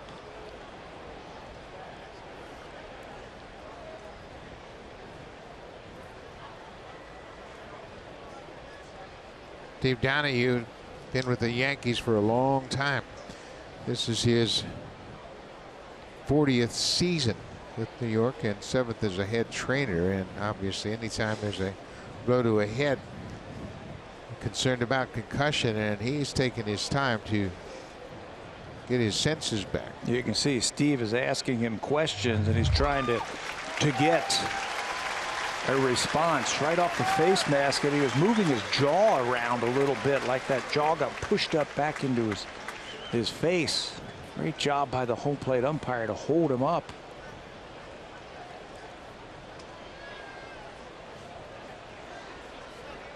Well, he really lost his balance, and you're right, Rackley picked up on it right away. But they're going to make sure he's okay before he continues. All the questions of where are you? A good job by David Rackley to take care of his catcher.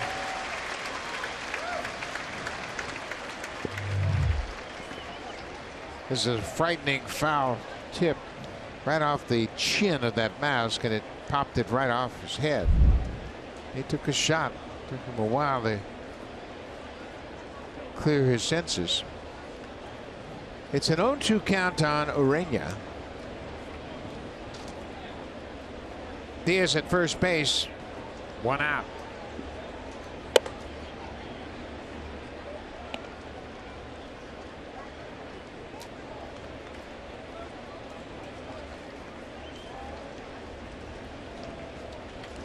Top of the 5th inning.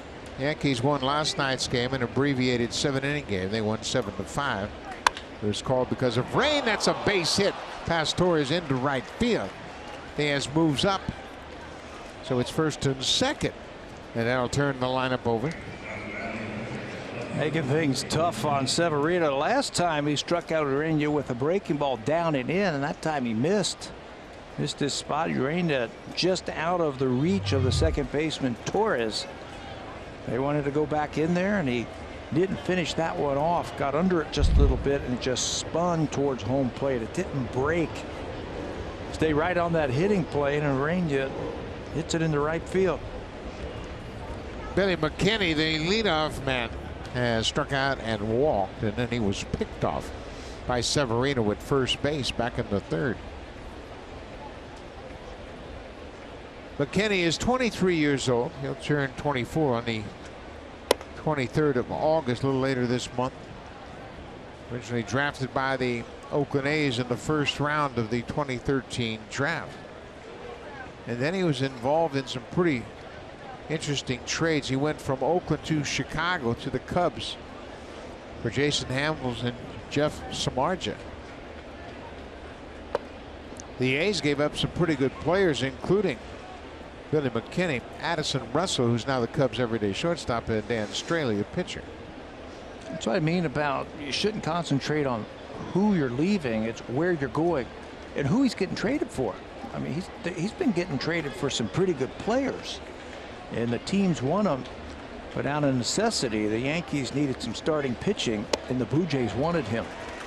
They wanted some outfield depth, and they think they've got a good major leaguer in Billy McKinney. Yeah, and he's young, he's athletic, he's versatile. He could do some things for you in the outfield, play all 3 outfield positions.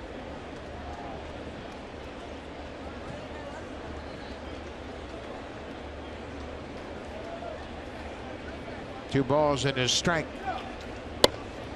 Lays off that high pitch, but it's called strike 2.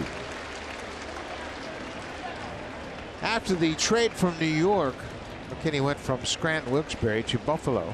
He played 20 games with the Bisons, hit just over 200, but he had 3 homers.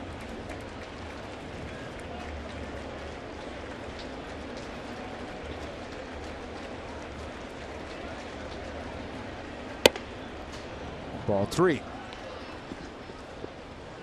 Devin Travis is on deck if McKinney can stay out of a double play.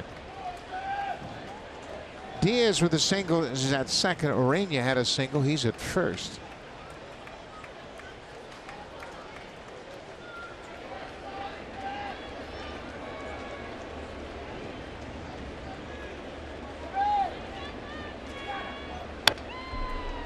They got a good pitch to hit.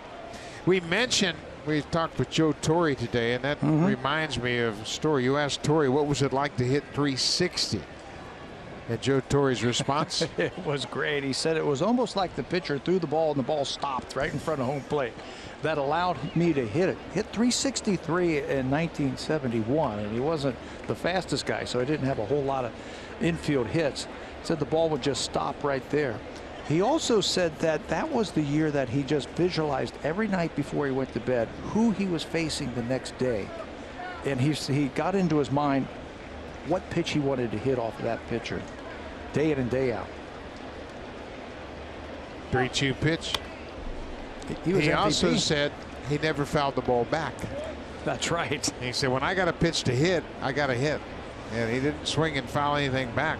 And there's some pitches to hit for McKinney right there. But the number 6 is retired. His story was a great manager for a long time when he spent 12 seasons here with New York. Throughout the first pitch, yeah. He was an MVP that year in 1971. 363. Began his career as a catcher. Came up for the first time because Del Crandall, the Braves' great catcher, was injured. So he got his first opportunity. And then later on called up the next year and hit so well that they moved him to first. Pulled into the seats, and fortunately that missed everybody. And the best player he said he ever saw, and he played in an era where there were some great players, but the best player he said he ever saw? Hank Aaron. It was interesting. He said Willie Mays was the most exciting player, but Hank Aaron was the best player, and he didn't get the attention and didn't really develop into a power hitter until later on in his career. But he played in the era of, it was a golden era of baseball, the 60s and 70s.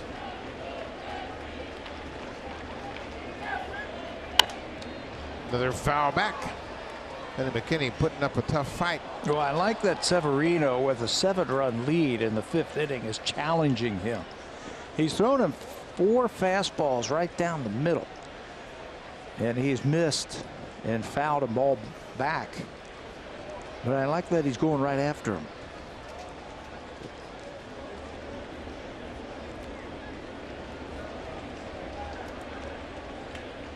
Another full count pitch. Blue Jays need to get something going, get the momentum headed in their direction. Breaking ball for strike 3.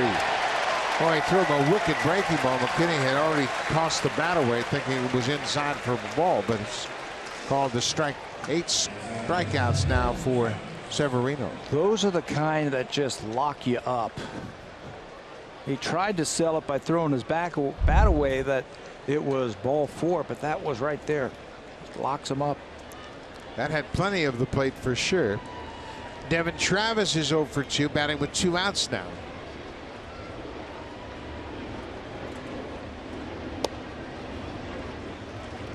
Come right back with a first pitch strike to Travis.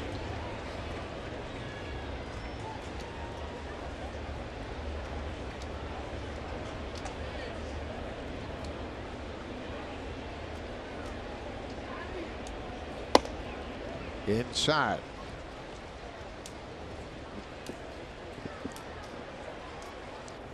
Tomorrow we'll play the 3rd and final game of this 3-game series, and it's a great pitching matchup. The former Blue Jay, Jay Happ, will start for the Yankees against Ryan Barucki, the lefty rookie. Ground ball to the right side. Bird broke for the ball. Severino has to cover the bag, and he is there. That'll end the inning. Blue Jays get a couple of singles, but strand a pair. Will go to the bottom of the 5th. Severino and the Yankees lead by 7.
Next Saturday, and the first 20,000 fans will receive a Blue Jays replica batting helmet. That's when the Phillies come to town.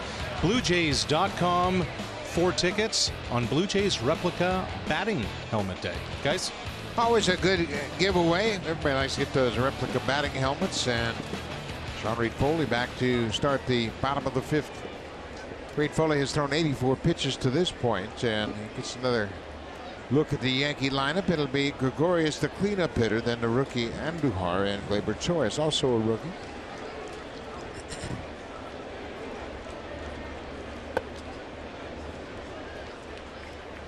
Ball one to Gregorius. He has homered and struck out. He struck out on a high fastball that was up and away back in the third inning.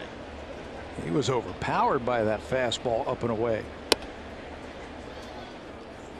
There's a fastball strike. It's 1-1.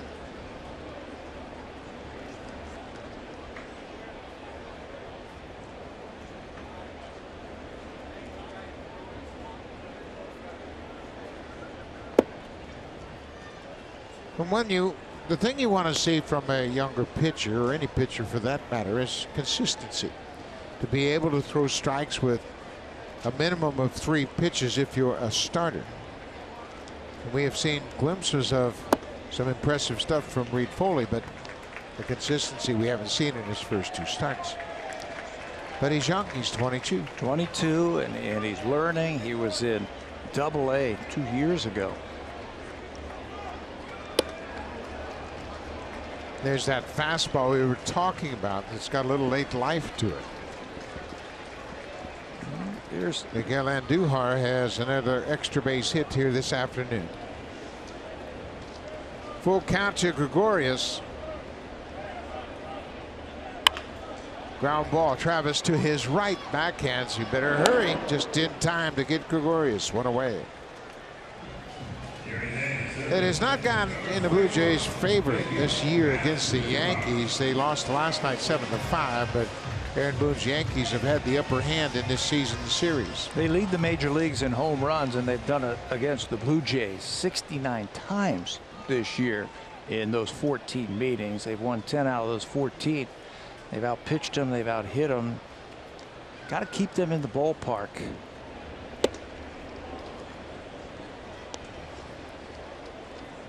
Miguel Andujar, the good-looking rookie third baseman. Andujar now with 57 extra base hits. And there's another extra base hit. A long home run to left field. Deep into the seats in left. Andujar's second hit of the afternoon. That gives him 20 home runs for the season. Hicks has 20, Stanton has 32, Gregorius has 22. Now Andujar joins the group of 20. They got to keep him in the ballpark. So he now has 58 extra base hits. And let's take a look at this swing from Andujar. That pitch is middle. Center cut, and he squared it up. Yeah, when you miss your spot against home run hitters, that's what they do. They hit 2 home runs yesterday. That snapped a 4-game streak with 1 or 0 home runs. That's their 3rd today. Gregorius, Stanton, and now Andujar. That gives him 200 for the season. Petrichka up for a 3rd time this afternoon.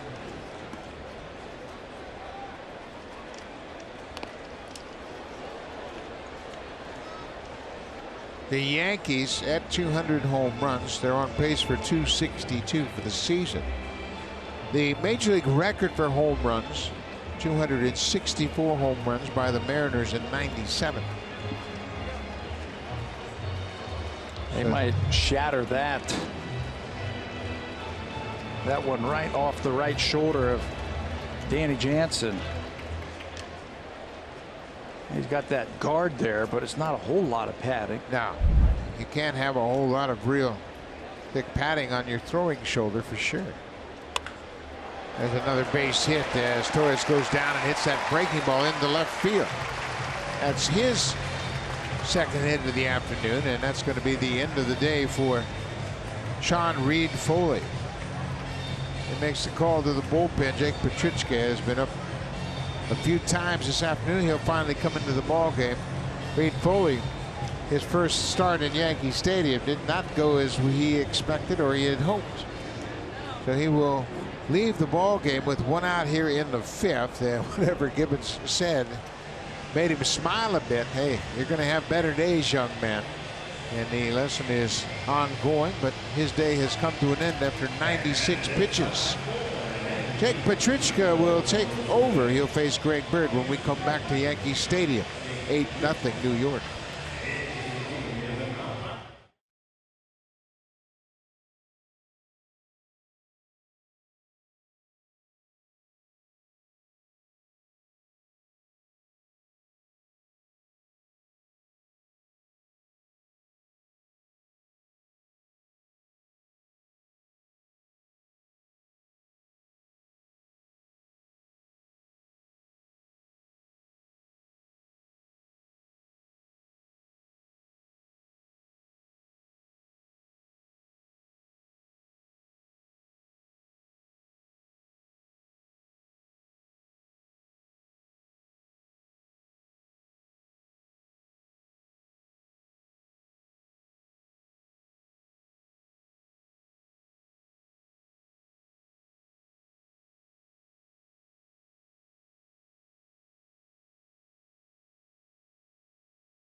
Those runs have come in on home runs, and that's consistent with what they've done all season long. Yeah, look at the living off the long ball graphic that we have right here. Percentage of runs scored via the home run. Half of their runs this year have come via the home run. Blue Jays are the same way. They hit their share of home runs and score that way. What they have done against the Blue Jays now this year, they've scored 77 runs in 15 games. 24 home runs they have hit against Toronto pitching in those 15 games. Petrichka gets a little comeback. He looks at second, goes to first, and he throws out Bird. Torres goes to second on the play. That's the second out of the inning. Here are the numbers for Petrichka. Jake has been pitching better of late. Fastball slider combination. He'll take a little something off a fastball every now and then. 26 games for the big right-hander. But to beat the Yankees again, you gotta slow down that offense. They're missing 2 of their big pieces, obviously, but they could still score.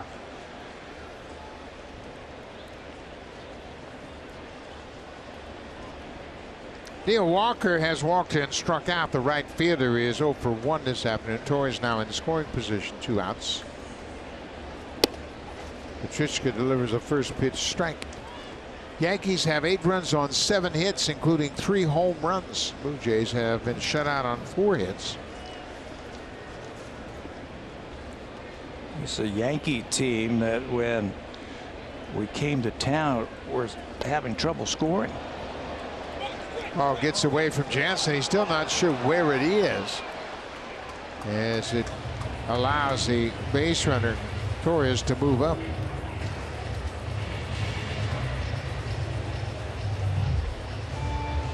This is a frustrating feeling for a catcher.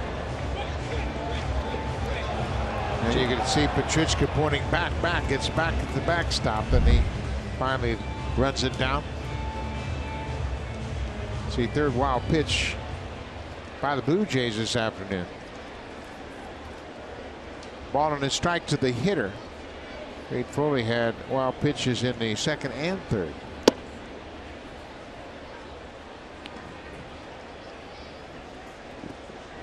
Two balls and a strike to Neil Walker.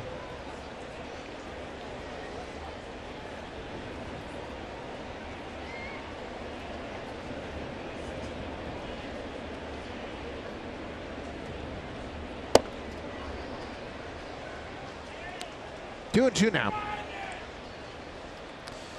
There's a pinch hitter on deck. That's the catcher's spot. Austin Romine was rocked by that foul chip.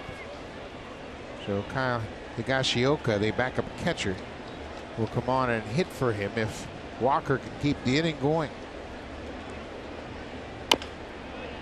Fouls up that inside pitch. That one didn't feel very good. And rolled all the way past the third base bag.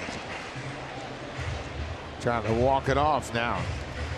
It's that hard sinker that Petrichka has. And Walker, he doesn't have any feeling right now on his foot.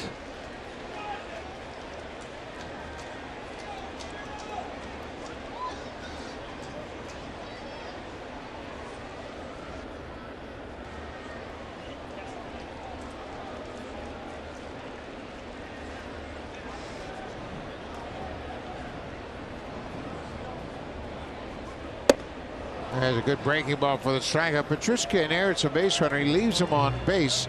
Yankees get another home run. Andujar with his 20th of the season. Granderson, Smoke, and Pilar will bat when we come back.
Ryan Barucki, 1 o'clock Eastern.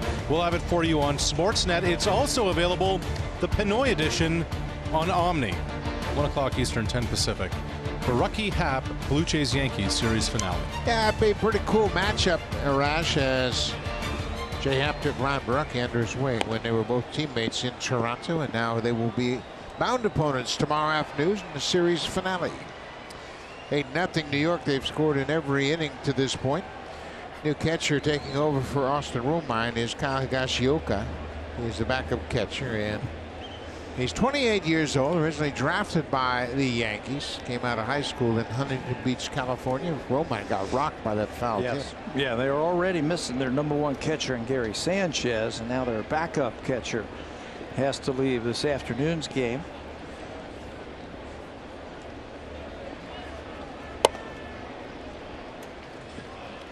Luis Severino shutting out the Blue Jays on just 4 hits. Throws a first pitch strike to Curtis Granderson.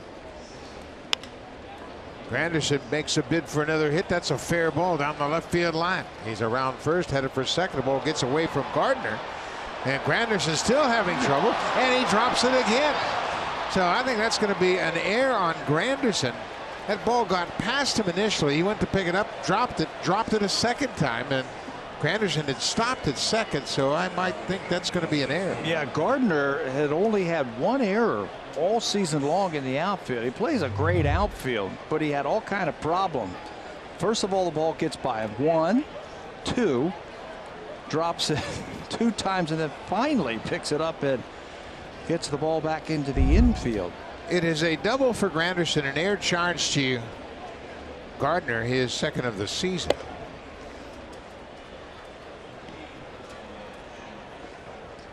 Justin Smoke with a chance to get the Blue Jays on the board. Runner at third, nobody out. Smoke has struck out both times he's faced Severino. And that's a base hit. Granderson will jog in. Smoke picks up the RBI, and the Blue Jays are on the scoreboard. It is now 8-1. for Smoke. That's his 60th RBI of the season.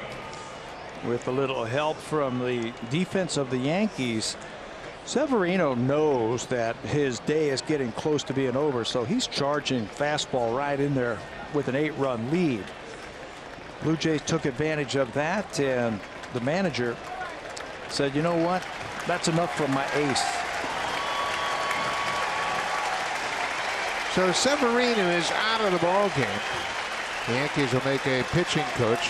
Tommy Kahnle will come in as Severino is out. He is a win-in line. Kahnle just coming back up from the minors. A hard-throwing right-hander will come into this game. Man at first, nobody out. Kevin Pillar will bat when we come back to the stadium.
Single here in the 6th, so he will leave with 5+ innings of work. Tommy Kahnle in his 3rd stint with the Yankees this season. Yeah, and only 10 games with the Yankees so far this season. He's missed some time on the disabled list with right shoulder tendonitis. He's been sent back and forth a couple of other different times, but he's a hard-throwing right-hander who started his career in the Yankee organization. They lost him in a Rule 5 draft to Colorado.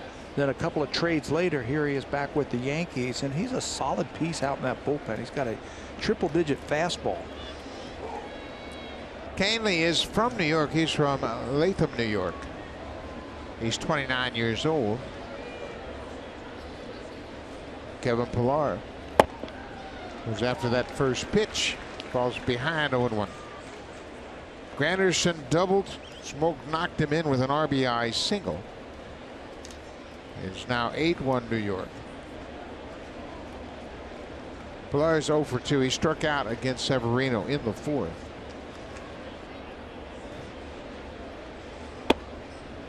Severino wasn't very sharp for me. I mean, he only threw 5 innings, but he threw about 100 pitches. He had 7 strikeouts, but you're right, he wasn't really on his game, and Severino threw 100 pitches on the nose. In 5 innings, I mean, you'd like to get about 15 pitches per inning, not 20. He actually had 8 strikeouts, 2 walks. He is charged with a run on 6 hits. The runner at first base, Smoke, is his responsibility. But he's in line for his 16th win. That would tie him with Max Scherzer for the most wins in the majors at 16. 1-2 to Pillar. Just foul. You know, that's the beauty of what they have going here for the Yankees in terms of bullpen depth. Your starter wasn't that good. I mean, he didn't pitch that deep into the game, but he gave you 5 innings. Now, Aaron Boone turns it over to this deep bullpen. That was the key to the success of those 92-93 teams of the Blue Jays. Hey, get the lead after 5 innings, and we're going to turn it over to that deep bullpen.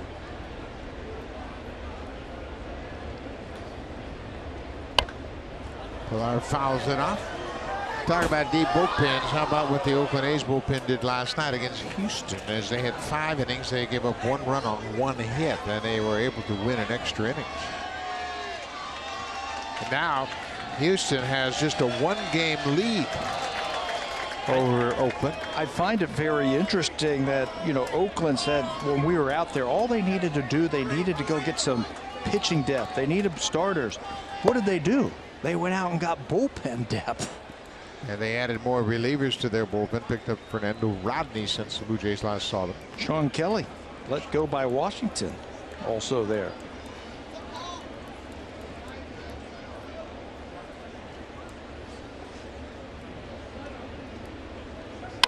Pilar rips the 2-2 pitch into center, but that's going to hang up for Aaron Hicks.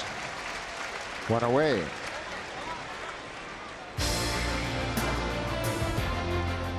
The 2018 Civic Type R, like no Honda you've ever seen.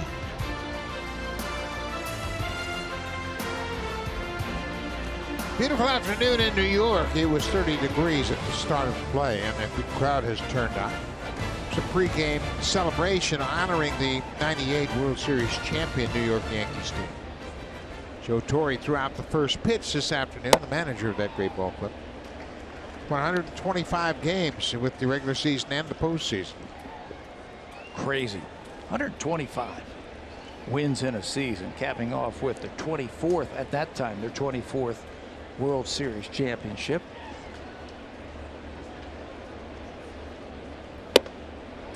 Teoscar Hernandez has had a rough start to his afternoon. He struck out both times he faced Severino.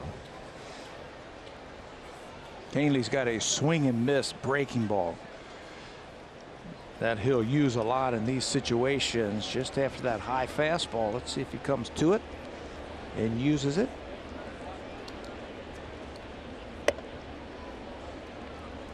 .96, but too high. 2 more strikeouts for Hernandez this afternoon. Now he has struck out 129 times. He's 7th in the American League in strikeouts. Yohan Moncada leads with 172. Giancarlo Stanton is in the mix, as well as Aaron Judge. Stanton has struck out this afternoon. He now has gone down on strikes 160 times. But over the last 2 years, he's got 91 home runs. You know, that's a good balance. Yeah, you have to do that. If you're going to strike out, you still have to hit some home runs and drive in runs.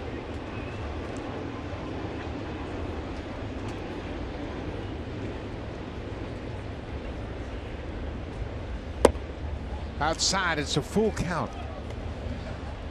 Top of the 6th inning, Blue Jays have scored a run. They finally have broken through against New York.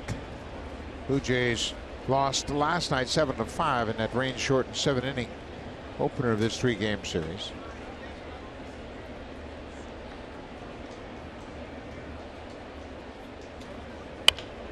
Ground ball past the third baseman into left field.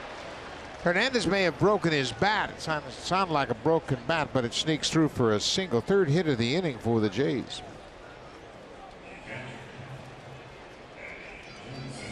And Duhar kind of got a late break on this ball to his left. That's what I was just going to say. Maybe he didn't see it off of the bat well enough, but it's just a half a step too late and can't come up with it. First and second for Danny Jansen. He doubled off of Severino his first time up in the 2nd inning.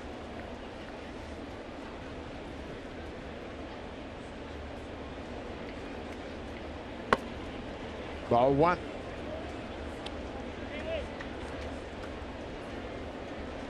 $44,778 in attendance here this Saturday afternoon. They had over 42,000 here last night.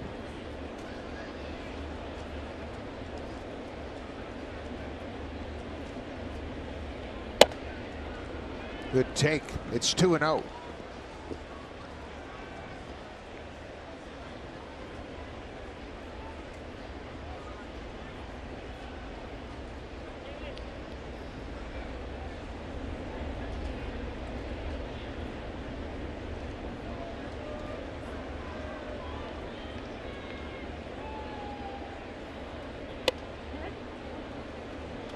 Borderline strike. Now it's 2-1.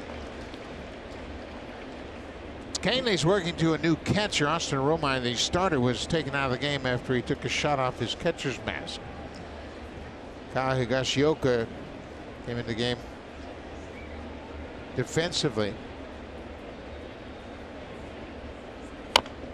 Jansen fights it off. Danny Jansen has a hit in each of his first 4 big league games.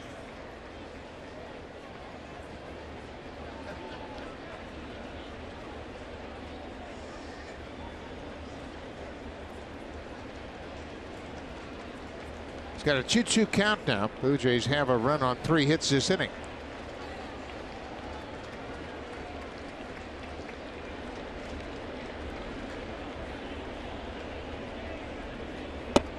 Lays off that outside pitch, and he didn't go. Hunter Wendelstedt, the first base umpire, said no swing. Now it's a full count. Yeah, I don't care how hard you throw. If you can't command it, and Canley's not commanding, he's throwing a lot of pitches, and nothing has happened. He's only gotten 1 out, and Blue Jays are being very patient with him. If you can't throw that over, big league hitters aren't going to swing at it.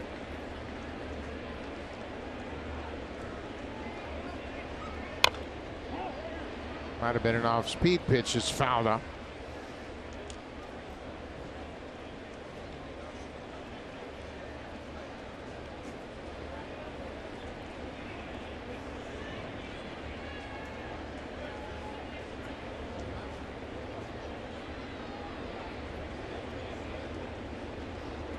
Came over from the White Sox along with David Robertson last season, right before the trade deadline, as they solidified their bullpen for a playoff run. Sharply hit, but foul. And that playoff run, excuse me, Buck, took them all the way to the ALCS championship. Lost to Houston. Yeah, everybody forgets that. The Yankees got to the postseason probably ahead of schedule. Everybody was expecting them to take another year or 2 before they became a postseason team, but they had a good year last year. Another 3-2 pitch to Jansen. Ground ball through the left side for a base hit. Smoke's going to be waved around third. Danny Jansen has a 2-hit game here at Yankee Stadium. His first game in Yankee Stadium, drives in a run. I think Gregorius actually hitting that baseball helped out the Blue Jays. Jansen hit the ball hard to the left side, and watch Didi, the shortstop, get a glove on it and slow it down. If he doesn't, Gardner in the background was coming hard, and they might have had to hold Smoke at third base, but because he knocked it down, that allows Smokey to score the second run. So with that base hit, let's take another look at it. Here's the tip by Gregorius, and you're right on the money. If he doesn't knock it down, it's going to get to Gardner too fast, and that would have caused Smoke to stop at third base. But Jansen, 2 hits today. There you see Larry Rothschild, the pitching coach. Rothschild in his 8th season as the Yankees pitching coach. A very experienced, very successful pitching coach, has delivered his message to his pitcher. Still just 1 out for the Blue Jays. They have 2 runs in on 4 hits this inning. Severino started the inning, gave up a double to Granderson, and Brett Gardner had all sorts of problems with it in left field. He was charged with an error. Smoke drove Granderson in from third with a base hit to right. Now Smoke scores on Danny Jansen's single. Aledmus Diaz singled his last time up. Well, he had a good rip at that fastball. Where it is, right there, where he likes it. Fouled straight back. Jonathan Holder starts to loosen up down in the Yankees bullpen. It's an 8-2 New York lead.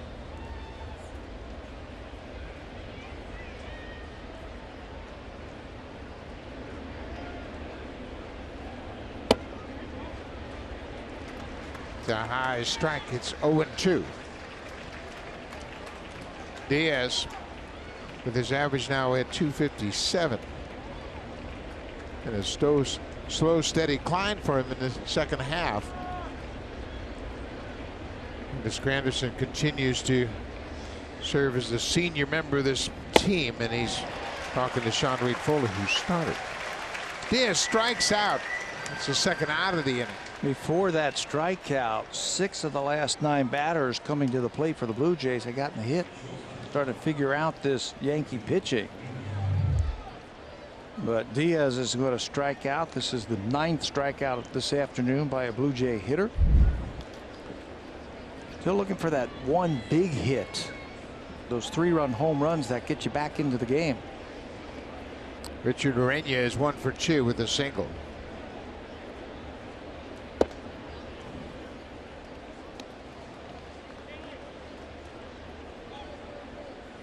Blue Jays with 8 hits now. They have actually out-hit the Yankees 8-7.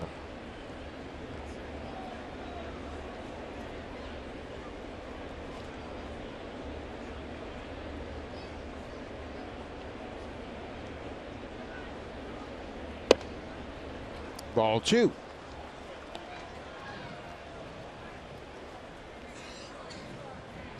Billy McKinney is on deck. If Urena can keep the inning going, Blue Jays turn the lineup over, they can get back in this game. We're just in the 6th inning. One swing would get him back into the game.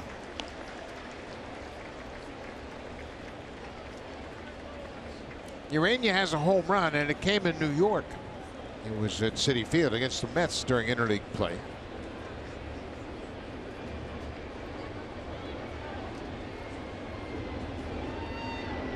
2-1 pitch.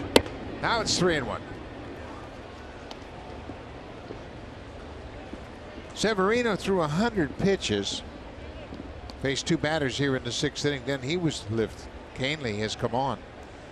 He got the first batter, Pilar, and then has given up a couple of singles. Then he struck out Diaz.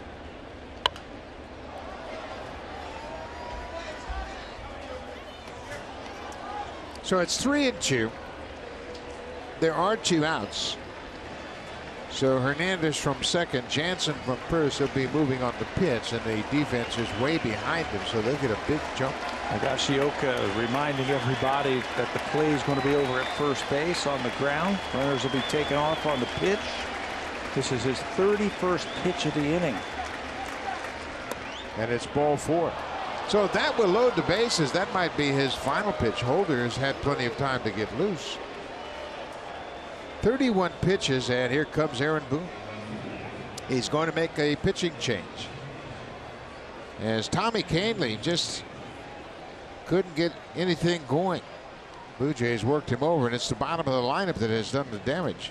Urena works him for a walk, and that's going to knock him out of the game. The Blue Jays will turn the lineup over. They've got the bases loaded. Jonathan Holder coming out of the Yankees bullpen. Billy McKinney, the former Yankee, will face Holder when we come back to Yankee Stadium. Blue Jays trying to get back in this game.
Presented by Honda at the Model Clearout event. The real victory lap is the drive home.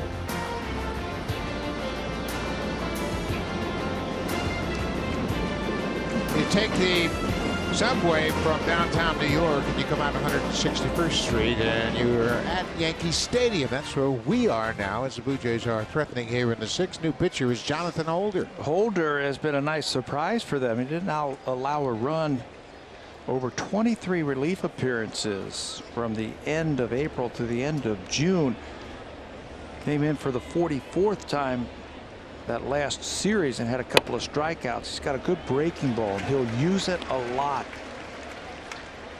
The bases are loaded for Billy McKinney. McKinney has struck out twice. He's also walked. Well, it'd be nice to get a big hit right here. Change the complexion of this game dramatically. It's 8-2 New York.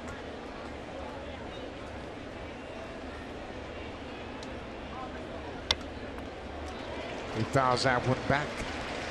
That's the thing we were talking about in reference to Joe Torre when they won that batting title in '71. When he got a pitch in the strike zone, he didn't foul it back. He hit it. He didn't miss it. He said all season long for 6 months he did that. He just never remembered fouling a pitch back. When you foul a pitch back, you're right on it. You just miss it. So you got to make that adjustment. 0-2. There's the ball upstairs. You may disappoint on this road trip about those types of pitches. Now they're just absolutely a waste of time. Nothing is even close enough to have an impact on the next couple of pitches. He has a good curveball. Now if he throws it here, then you can say, well, he set up the curveball with that high fastball. There's a liner to right field. That's going to get down and get past Walker. That should clear the bases. One run's in. Chances in to score. Here comes Urania. The throw to third base is in time as they get McKinney to end the inning. But all 3 runs count. He outmade at third by the great relay throw from New York. But Billy McKinney gets his first hit as a Blue Jay. It's a single, and then it gets past the right fielder, and the Blue Jays are able to clear the bases. Walker misplays it, has to run it down up against the fence, and all 3 base runners come in to score. Torres with a good relay to third base to end the inning. But the Blue Jays have made it a 3-run game.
He runs in his Blue Jays debut. McKinney made his big league debut at Rogers Center in March.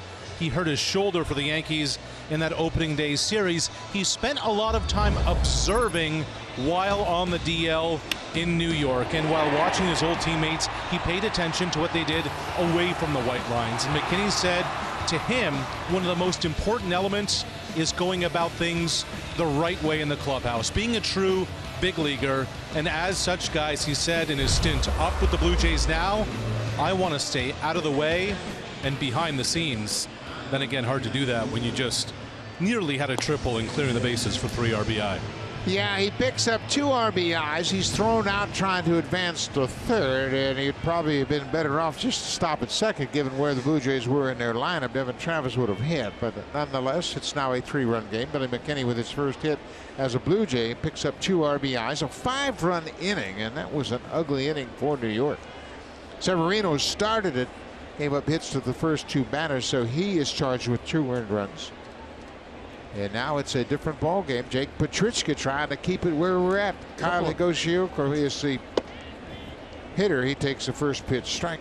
Higashioka came in defensively. A couple of errors helping the Blue Jays with extra bases, keeping the double play out of the way, and some sloppy defense by the Yankees have given the Blue Jays a chance here. Fly ball to right field. Hernandez comes in. How many times have we said it about outfield errors? Infield errors will prolong innings. Outfield errors will cost you games. And 2 outfield errors in that inning contributed to a 5-run Blue Jays inning. Definitely, it'll cost you extra bases, and that time extra runs. Walker had been doing a good job in the outfield, according to his manager. That time he charged it, and then the ball got by him. That's an error by him.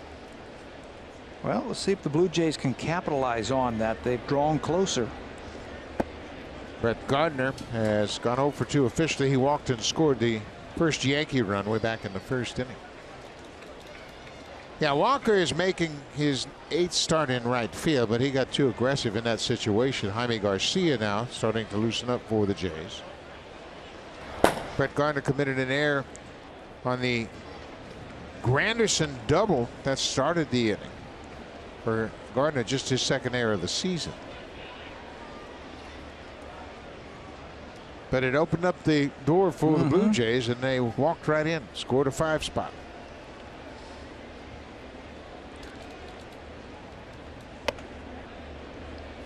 Two balls and a strike to Gardner.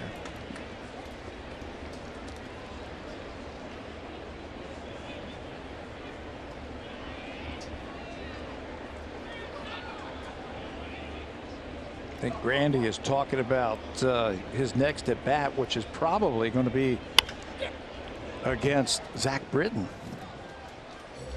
That's right. Zach Britton is here. He came here in the trade from Baltimore, a former closer now serving as a setup man. So Granderson knows all about that, and you look on the bench, of course. Blue Jays have Brando Grichuk and Russell Martin on the bench, and the switch hitter Kendrys Morales. There's a look at Britton. You talk about adding to your strengths. They picked up Zach Britton, who started this season on the DL because of a ruptured Achilles tendon he suffered last year. But he's healthy and throwing the ball very well again. They have guys in that bullpen who have a lot of closing experience. So Aaron Boone can pick and choose every night the matchup that he likes. Strike 3 call, and Gardner knew it. He couldn't pull the trigger on that inside fastball. That's 2 away now. Petrichka has retired all 4 batters he's faced since entering the game. Giancarlo Stanton has 2 hits, including a home run here this afternoon. And you look at the home run leader since 2011. He's leading the pack. Yeah, he just overtook Nelly Cruz with the 2 home runs that he's hit over the last 2 days for the most home runs since 2011. He's also had the most home runs since the start of last year. He's hit 91 home runs now since the start of the 2017 season. 32 homers, 79 ribbies for Stanton.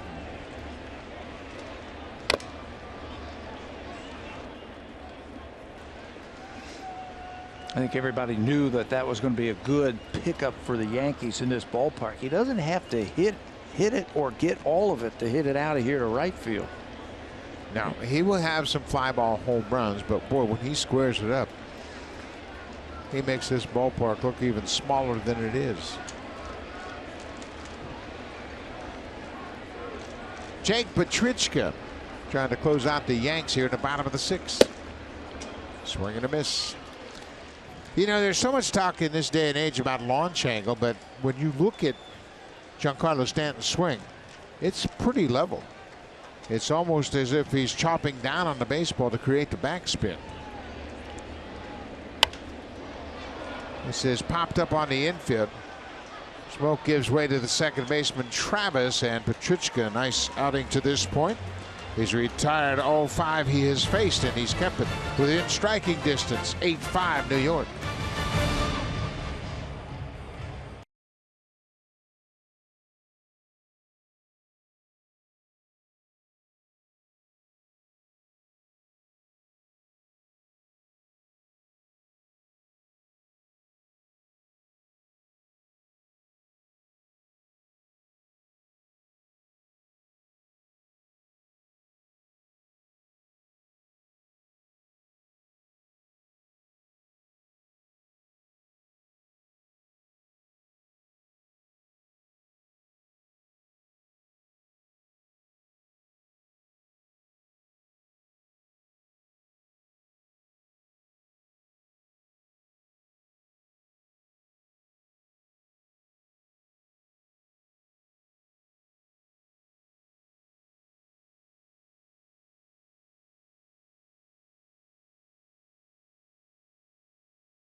Enjoy check-in offers, exclusive content, and much more. Download the MLB Ballpark app today. If you go to the ballpark in Boston today, the guys mentioned Chris Sale back on the DL. He says it's not as much of a concern now. He said it's kind of the same thing they had last time, less pain and more mobility range than last time. So he said that's a good sign.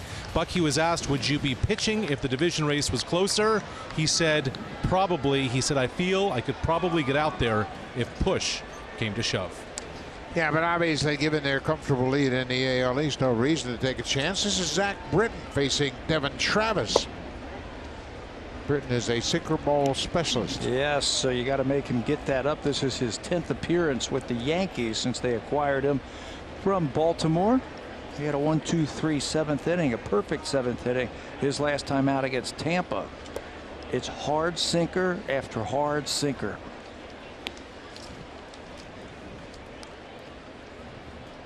Kenrich Morales has grabbed a bat. He's out on deck. He will bat for Curtis Granderson.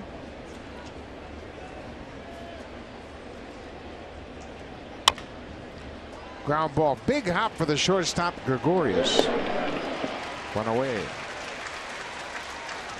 Zach Britton was injured before spring training this year. Had an Achilles blowout, and there was talk that he would not pitch this year, but he had a quick recovery. He got back to the big leagues very quickly, and he got back with Baltimore before the trade deadline and proved to everybody that he was healthy, that he could pitch, and the Yankees were more than happy to pick him up. Yeah, he had Achilles surgery, and it was very questionable as to just how well he would come back. But he's always said, hey, it's not my arm, it's my Achilles tendon, and he's come back throwing the ball just like he did prior to the injury.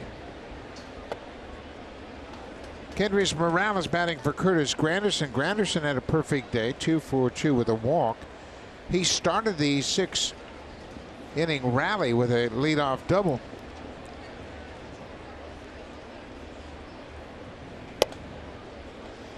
Two and 0. There's Curtis.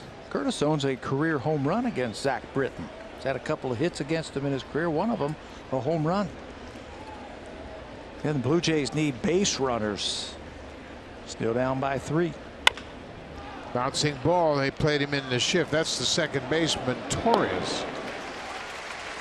Morales is retired, and just like always, Britton gets 2 ground ball outs.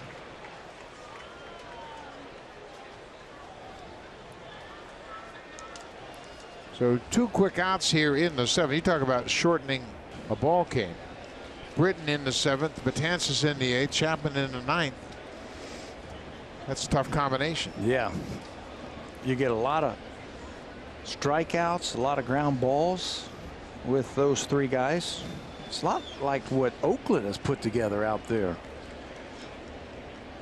Oakland has fortified the back end of their bullpen with 3 former closers. Jerry's Familia, Fernando Rodney, Blake Trinan all closing out games. Lou Trevino also hard throwing righty. They've done a nice job in Oakland. They have certainly put pressure on that Houston Astros ball club. Houston still doesn't have Altuve back. First time he's been on the disabled list. He's got the knee injury. They just got George Springer back last night. They had Carlos Correa out for a long time. He's back now. How about McCann? Is McCann coming back? He's close, but he's not back yet, I don't believe. When you lose those veteran types of leaders who are catchers, can take a little thump out of your team. Max Stassi and Evan Gattis have picked up the slack, and they traded for Maldonado. Martin Maldonado, the other catcher. But yeah, they have missed the presence of McCann behind the plate.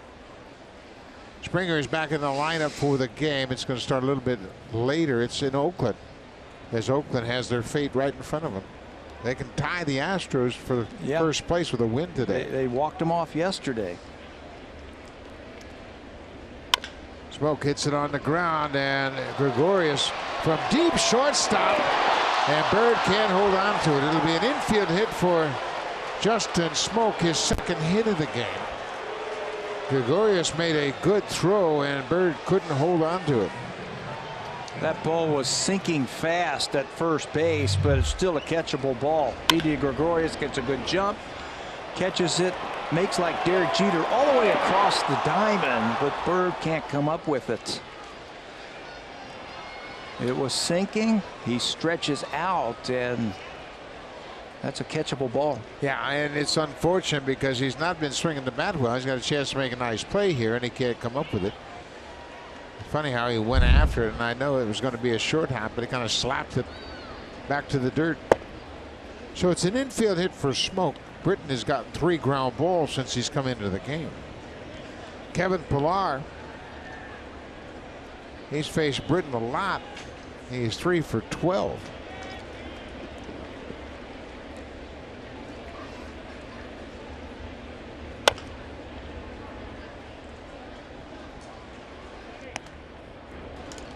Ball in the strike.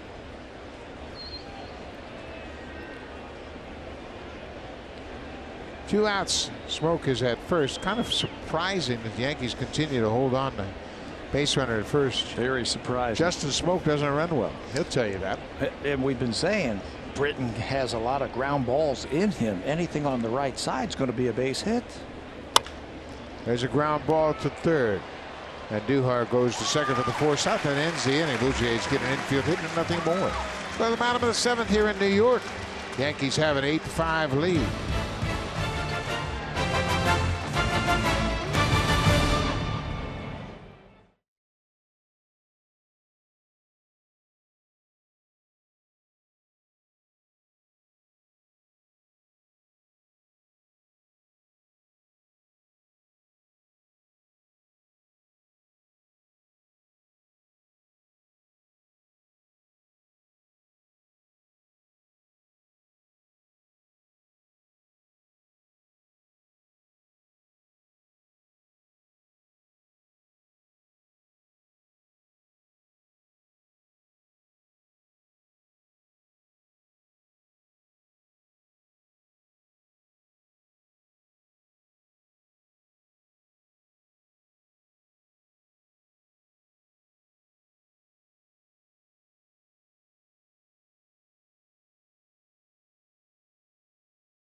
This copyrighted telecast is presented by authority of Rogers Blue Jays Baseball Partnership and may not be reproduced or retransmitted in any form. And the accounts and descriptions of this game may not be disseminated without the express written consent of Rogers Blue Jays Baseball Partnership. The Yankees kicked it around, a couple of outfield errors, and the Blue Jays took advantage of it to the tune of 5 runs in the 6th inning. We'll have a new pitcher on for the Blue Jays. It'll be the lefty Jaime Garcia, trying to keep it a 3-run deficit here for the Jays. You know, the Yankees came into this game fielding the ball really well this year. They came in 5th in the American League in fielding percentage, but they kicked it around, gave the Blue Jays an extra chance, gave them some extra outs and extra bases, got them back in here. Now the bullpen has to keep slamming the door. Jake Petrichka, very good, an inning and 2/3. Now Jaime Garcia has pitched very well out of the bullpen since they moved him there.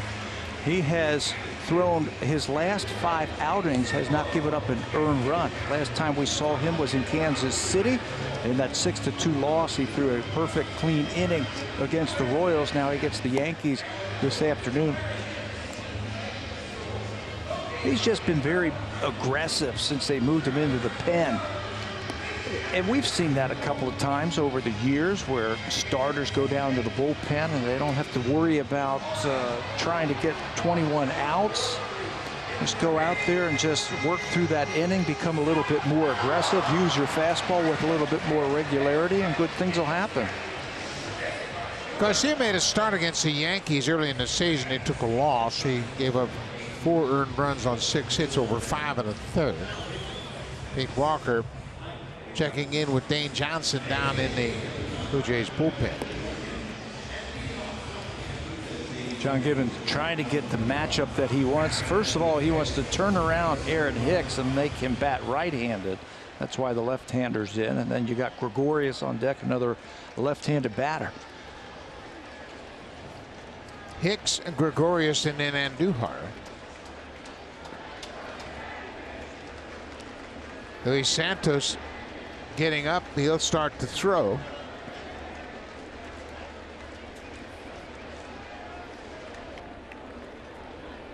Bottom of the 7th inning.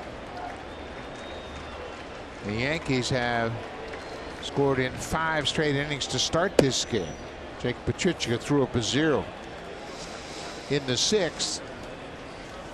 Petrichka was good, as Pat mentioned. He retired all 5 batters he faced. Now he turns things over to Jaime Garcia. Blue Jays are carrying 8 relievers right now. So if your starter can get you deep into the game, if you're the manager, now you can find those matchups that you want. Do you want to turn a guy around like they have with Hicks and bring in the left-hander? Do you want a sinker ball pitcher when Giancarlo Stanton comes up? You know, there's different things that John Gibbons can look at. They've got all the analytics to work with. Stanley Jansen takes another one off the body. Been a tough day for the catchers here at Yankee Stadium. Austin Romine took a foul tip, and he has been taken out of the game. Danny Jansen took one off the shoulder earlier in this ball game.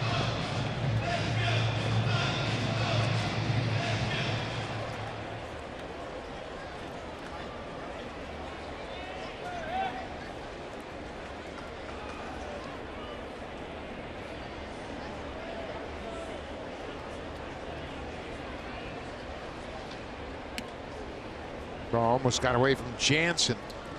1-2 now to Hicks.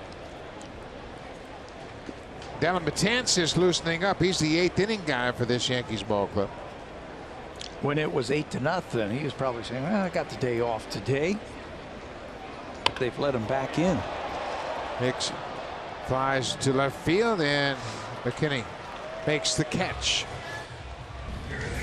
Drive of the game brought to you by the 2018 Honda Odyssey. With available Honda Vac, and always bats cleanup. After a leadoff walk to Brett Gardner in the 1st inning, Didi Gregorius is going to take this high fastball away from him and hook it to right field.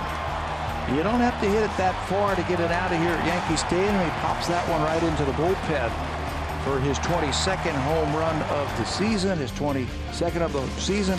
First 2 runs in this afternoon's drive of the game. Got the Yankees off and running. They scored in each of the first 5 innings of this game. He goes after the first pitch and pops it into shallow center. Travis Travis, the second baseman, makes the catch. Urania, he was looking straight up into that sun, and Travis was there to help him out, and he made the catch. So Garcia gets the first 2 here. Well, when that sun pops out from behind the clouds, this is a challenging place to catch pop-ups. Yeah, and that was the better angle, I thought. Travis going back instead of Urania. Got to slow this guy down now. Absolutely. Andujar has a double and a home run. He's driven in 1 and scored 2.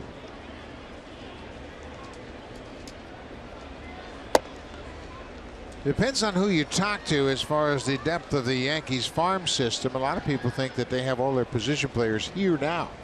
With Torres and Andujar, a couple of youngsters, Greg Bird, you could throw into that mix as well. But then other folks say the Yankee system is chock full of talent. They have a lot of pitchers coming. They've got some of the younger players hurt. Clint Frazier is one of those guys on the DL.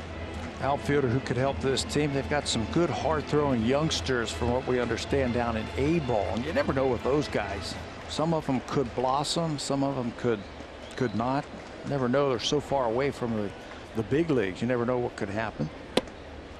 But it's been a quick turnaround, hasn't it, for the Yankees over the years, the last few years? We heard about all the great young players that they had in their system and that they were winning. And now here they are at the big leagues. Another base hit for Andujar. His third hit of the afternoon. And we saw him in the spring. We said, oh, he's got a pretty good swing. And they said, yeah, he's not quite ready. This just in. He's ready. He's ready. And he's contributed. He's got 3 RBIs this afternoon. A couple more extra base hits. That's the first hit that Jaime Garcia has given up in his last 6 appearances out of the bullpen. Tells you that's how good he has been. John Gibbons waiting to see if the right-hander is ready, because he wants the matchup, righty versus the righty. He got the call saying that he's ready, so he's going to make another pitching change. Gleyber Torres is the scheduled batter for the Yankees. He has 2 hits. He's been on base all 3 times. So John Gibbons allowed Luis Santos a couple of extra tosses. Jaime Garcia gets the first 2 outs here in the 7th. And Andujar picks up a 2-out single, and that'll knock Garcia out of the game. Santos will come on, try to close out the Yankees and keep it a 3-run deficit. Blue Jays are within striking distance. Gleyber Torres will be the batter when we come back to Yankee Stadium.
Going for a 3rd straight victory at the ABC Supply 500. He has finished 1st in qualifying. You can see that tomorrow on Sportsnet 1 and 360. As for the Canadians, Robert Wickens in 6th in qualifying, James Hinchcliffe in 9th. Buck. Thank you very much, Arash. And we have another pitching change as Luis Santos comes in to try to close out the Yankees in the bottom of the 7th. Santos faced 2 batters in the game last night. He gave up a home run to Giancarlo Stanton, and then he struck out Aaron Hicks, and then the rains came. Just off the plate outside. Gleyber Torres has 2 singles. He reached on an error. He's been on base all 3 times. He scored a run in the 2nd on a sac fly off the bat of Austin Romine.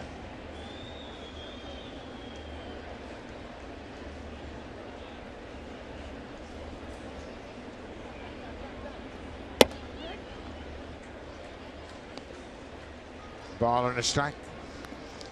Santos, you mentioned, gave up that home run, then it came right back and struck out Hicks last night.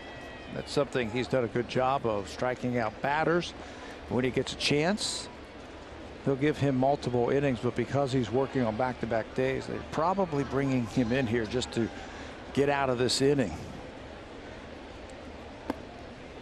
He misses downstairs. It's 2 balls and a strike to Gleyber Torres. We've just been informed that the catcher, Austin Romine, was taken out of the ball game so the training staff could have further opportunities to examine him, make sure that there weren't concussion syndromes in there. So symptoms of concussions, they're going to make sure they check him out thoroughly.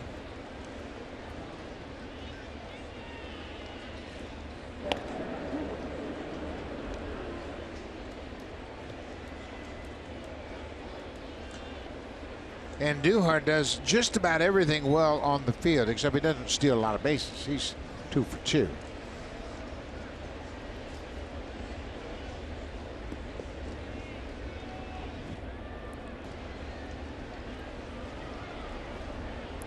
I would be surprised if they sent him in this situation. I'll tell you why. Gleyber Torres has the ability to drive him in from first base. He's got extra base pop in that bat.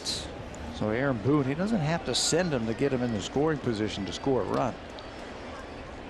Torres has 31 extra base hits this season, including 18 home runs.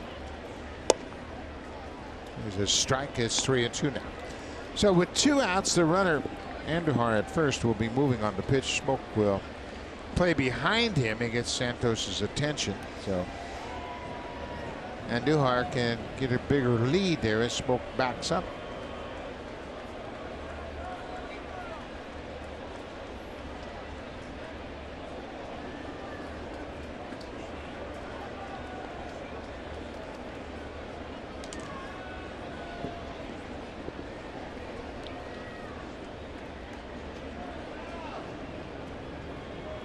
Santos taking a lot of time, and again Torres asked for timeout.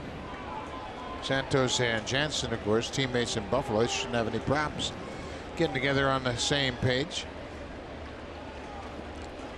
Facing a new hitter, so they should have it down now.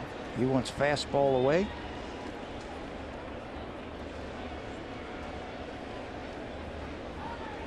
There goes the runner, and Torres swings at a high pitch and strikes out. That ends the inning. Santos closes out the Yankees in the bottom of the 7th. We'll go to the 8th.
And there are 2 events in one night. You can join pregame for a live performance from the Trues.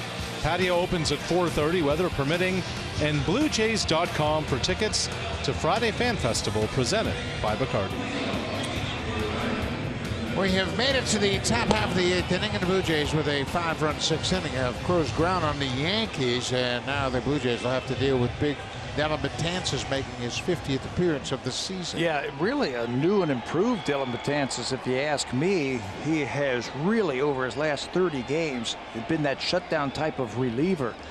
In 49 games this year, 3-3, 233, 232 earned run average. But over his last 30 games, he's had 50 strikeouts in 29 and 3rd innings. He's throwing more fastballs. Before he was throwing breaking ball, breaking ball, breaking ball. Now he's getting ahead with that blazer. And it's a good hard fastball, and then finishing him off with the hard breaking ball. He's had 88 strikeouts this year out of the pen. He misses with the second pitch. It's 2-0 to Hernandez. Dellin Betances has been a strikeout machine throughout his career. He is among the best coming out of the bullpen and getting those punch outs.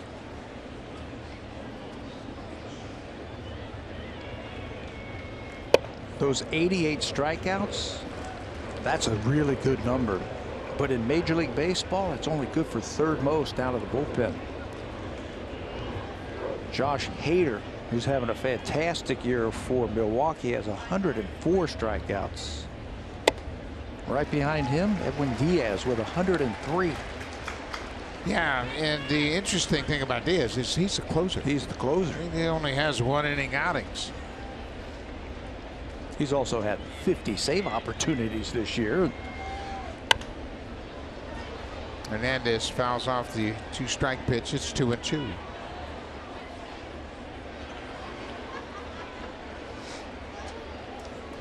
Got to respect that hard fastball. He's been throwing a lot more of them.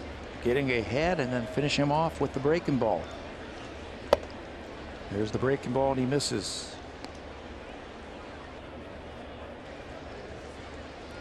Full count, the leadoff man here in the 8th. Danny Jansen, the catcher, is on deck. Blue Jays need a late rally against a tough bullpen. Ball 4. So Hernandez will start the inning with a leadoff walk.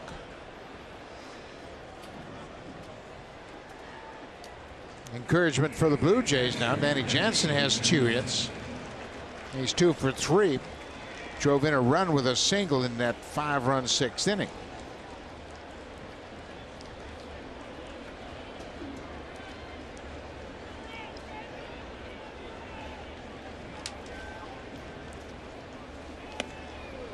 Big fastball, but way outside. We have seen Betances in the past have his problems with the Blue Jays, where he just couldn't find the strike zone, and that ball almost went back to the backstop. Well, who could forget earlier this year, right at the beginning of the year, Kevin Pillar taking advantage and stealing second, third at home against him when he was wild. That was an exciting inning for sure. Pillar broke for home and Betances threw it back to the backstop. And there's a breaking ball. It's 2-0.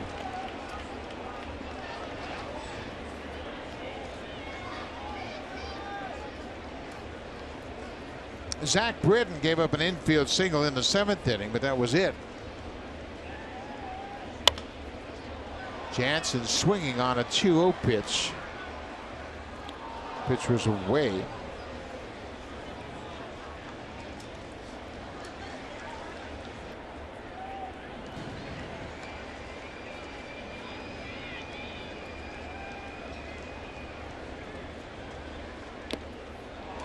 Now it's 2-2. Betances is 6'8".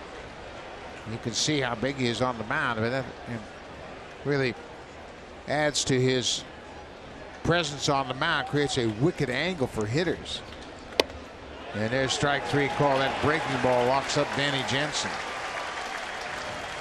Well, when you don't see it very often, it can be pretty impressive. Danny Jansen will pick up the strikeout. Here's the K rate from team bullpens this year. 30% of the times they strike out. That's the best.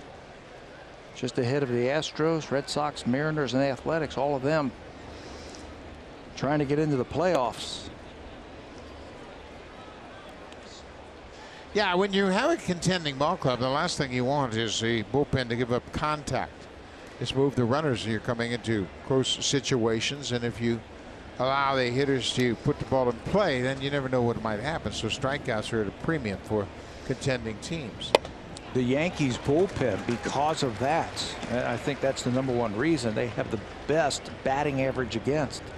Teams are only hitting .213 against their bullpen this season. That's the best in the American League. Right behind them, the Houston Astros at .215. Called strike 2. Then Miss Diaz behind 1-2.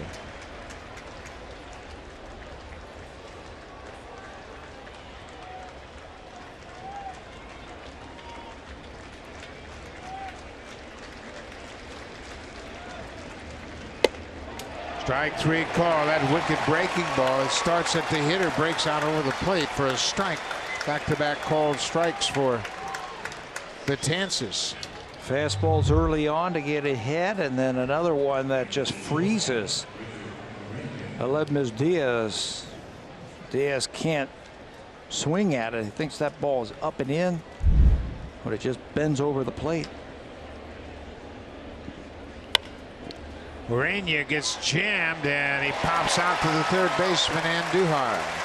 So the Blue Jays get leadoff walk and can't do anything with it. Now time for a Blue Jays Central update. Here's Jamie Camp with Kevin Barker from the Samsung Broadcast Studio.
Slam tomorrow on WWE Network, 7 Eastern, 4 Pacific.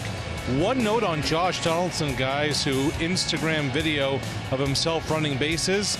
John Heyman, a contributor to MLB Network, has just reported that the Blue Jays' hope is to start Josh Donaldson's rehab next week, put him on trade waivers when he's ready to play in the big leagues, and then find a trade partner. Stay tuned. It'll be very interesting for Rash. Obviously, he has to play first before anybody will be interested in him, but it's been a long time since he's played. Luis Santos struck out Gleyber Torres to end the bottom of the 7th inning. He misses with the first pitch to the first baseman, Greg Bird. Bird is 0 for 3 with a strikeout.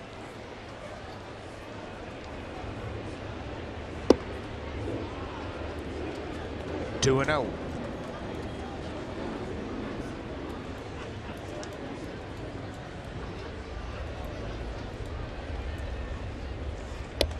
Now it's 3 and 0.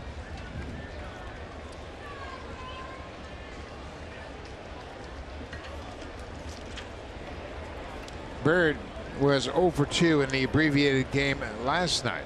0 for 5 in the series to this point. He takes his strike. It's 3 and 1.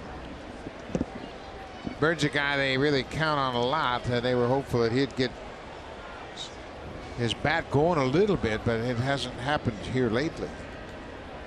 Started the year on the disabled list, but you know, once he gets it, I mean, he's capable of hitting 20 to 25 home runs easily, especially in this ballpark, surrounded by these hitters in this lineup. Swinging over those last couple of pitches. Neil Walker will be the next batter. Walker is the right fielder. So Luis Santos, a third reliever to work for the Blue Jays here this afternoon. Bullpen's been good. Petrichka has retired all 5 he faced. He went an inning and 2/3, had a couple of strikeouts. Jaime Garcia, 2/3 of an inning, gave up a single, and Santos stranded that base runner.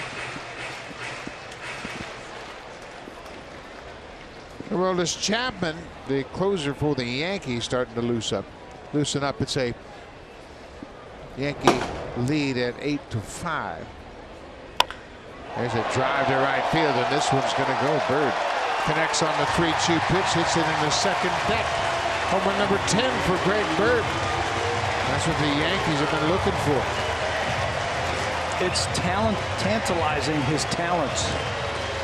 Again, especially in this ballpark, with the hitters that can surround him, you're just waiting for that talent. He just has to stay healthy and play. That's 10 home runs now for Bird in very limited time playing. He's got that easy swing that can get the ball up. That's just 230 at-bats this year. That easy swing, easy power. The ball jumps off of his bat deep to right field. 4th home run for the Yankees this afternoon. And there's a base hit. Neil Walker jumps on the first pitch and gets a base hit to right. So the Bird home run is his 10th of the season and the 4th of the afternoon for the Yankees. He becomes the 8th player to have double-digit home runs for this team.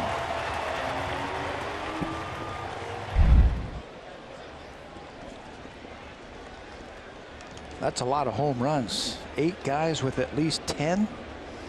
Loizaga takes over at first as a pinch runner. And there's another base hit. Higashioka. It's his first hit of the afternoon. He flied out in his previous at bat. He entered the game as a defensive replacement for Austin Romine. So home run single for the Yankees here in the 8th. The home run for Bird, his first home run since July 28th. That gives him 10, as Pat mentioned. It's the 8th time the Yankees have hit 4 home runs in a game. They've had 3 5 home run games and 1 6 home run game.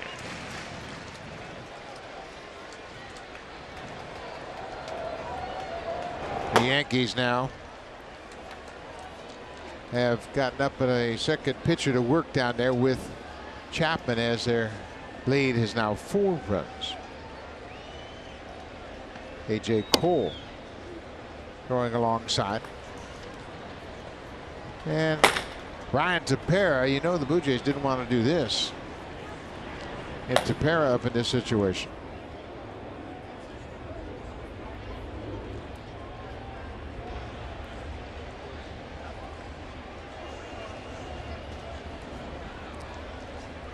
We misidentified the pinch runner. It's Shane Robinson, the pinch runner, now at second base.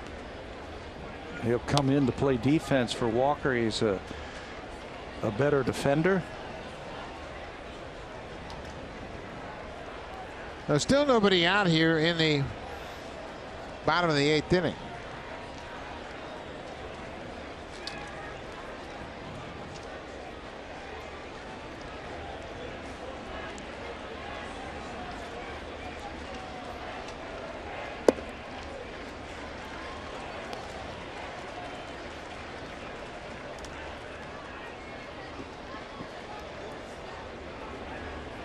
Two balls and a strike to leadoff man Brett Gardner. He's hitless in 3 official at bats. He walked his first time up to start the game.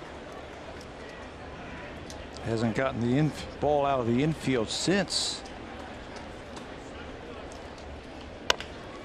Another ball on the infield, and Travis goes to second. That's not a ill-advised play, but he makes it. I don't know. I think they're fortunate to make that play, but Travis gets it to Urania for the force out at second.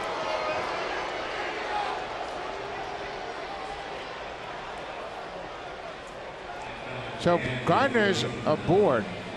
Urania took the toss from Travis to get the force out at second. That's the first out of the inning, but I didn't think Travis had any chance to make a play on that. Very dangerous play, throwing through the runner. Heck of a job by Urania to keep the foot on and get the out recorded at second base. Great play. 1 out now. Runners at the corners. Robinson's at third. Gardner's at first. Giancarlo Stanton, a 2-hit day, including a home run. Stanton hit the long home run in last night's game off of Luis Santos. It was in the 7th inning. Santos had just come into the ball game, and Stanton hit one over the Yankee bullpen in deep right center. Tried to throw that fastball up and away, and Stanton took it up and away.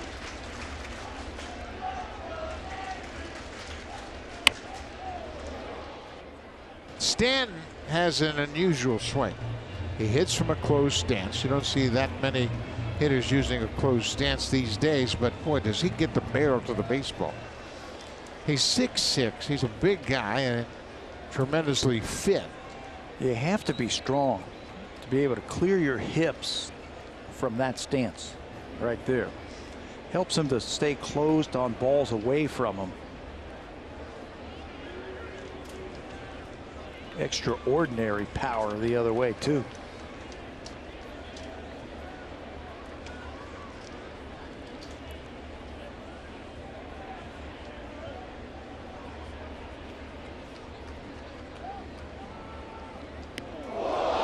Santos hit him, and Stanton takes a look at the mound. He hit him right in the back. And we mentioned Stanton hit that home run off Santos last night. And he had a moment of thought about Santos hitting him, but he takes remember, a walk to first. It was up and away, so it looked like they wanted to come in against Stanton. Up and in, you can see Danny Jansen wanting to target there. He misses his target, and then Jansen does the right thing, gets between the big man, Stanton, and his pitcher, just to calm him down. I mean, you have to try something different. When he hits a home run against you on a pitch away, you have to come up and in, but he just misses. So Santos is out of the game after hitting Stanton. And Ryan Tepera coming into the game, and Santos saying, I have no intent here. I mean, the ball got away from him, and I don't care intent or not. I don't think a pitcher should ever acknowledge that. Leave some doubt in the hitter's mind. So Ryan Tepera will come out of the bullpen. He'll face Aaron Hicks, and the bases are loaded here in the 8th.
Noon here at Yankee Stadium. First time he's pitched in the stadium, and he lasts just 4 1/3 through 96 pitches over the outing. Charged with 6 earned runs, 8 runs overall. Walked 3 and struck out 6. Learning experience for the young pitcher, pitching for the first time at Yankee Stadium against a very good, experienced team. He's going to have to take this start and learn from it next time he takes the mound 5 days from now. The bases are loaded for New York. Aaron Hicks is the batter. Ryan Tepera into the ball game. Tepera appearing in his 53rd game of the season. It is 9-5 New York as they've added a run here in the 8th.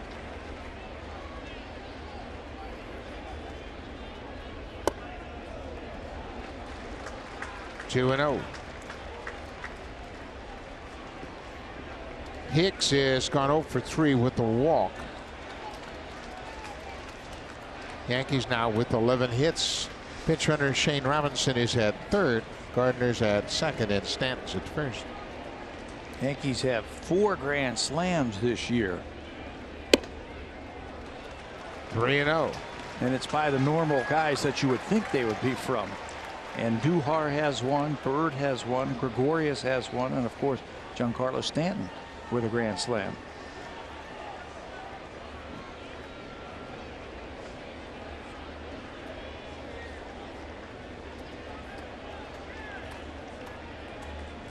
Three and 0 to Hicks. He takes the strike.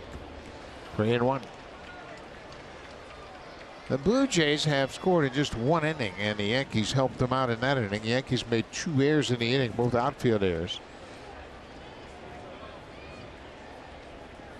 Luis Severino, the starter, began that inning, gave up a double and a single. Then he left. Tommy Kahnle came in, and he got 2 outs. But the Blue Jays scored 5 runs, and there's another run. Hicks with a bases loaded walk.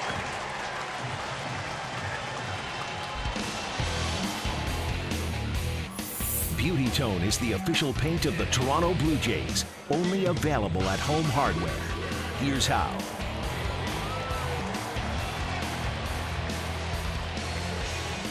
So it is now 10-5 New York. Bases loaded walk forces in a run. Hicks picks up the RBI, his 58th of the season. Didi Gregorius, he's a dangerous hitter. As Pat mentioned, Gregorius has a grand slam this season. He homered in the first inning to drive home the first 2 Yankee runs. He's since gone over 3. You talk about the Blue Jays have scored in 1 inning. The Yankees have scored in every inning but 2. They have been threatening in every inning except 1. Gregorius misses that breaking ball. It's 0-2. Still 1 out. Greg Bird began the inning with a home run into the second deck on a 3-2 pitch. Then Walker singled. Higashioka singled. Tried to reach on the fielder's choice, and Stanton was hit by a pitch. And Aaron Hicks drew a bases loaded walk to pick up an RBI, his 58th of the season. The pair misses 1-2.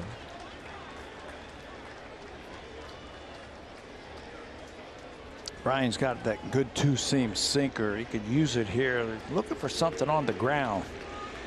Blue Jays need a double play.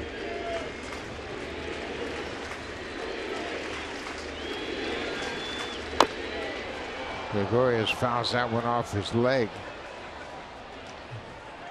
The pitch down and in, and he got on top of it. Hit it right down into his foot, it looks like. Where all the protective padding you can find, but still it'll find the spot that's not protected. 2-seamer.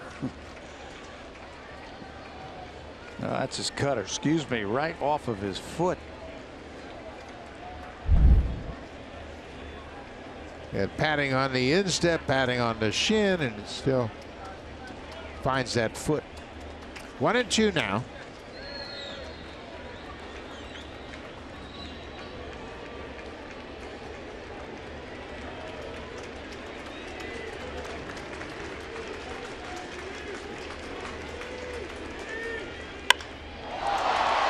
Fly ball to center field. Gardner going back to tag at third. Pillar's throw will go to third as Gregorius picks up another RBI. Gardner scores the 11th run for New York. Gregorius a 3 RBI afternoon. That'll push him up to 73.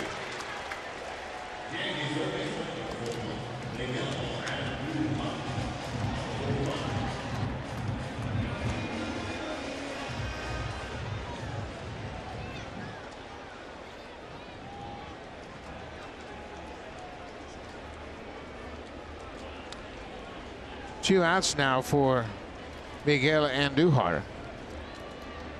He has doubled, homered, and singled in his last 3 at bats. He's 3 for 5 this afternoon. He's got that average up over 300.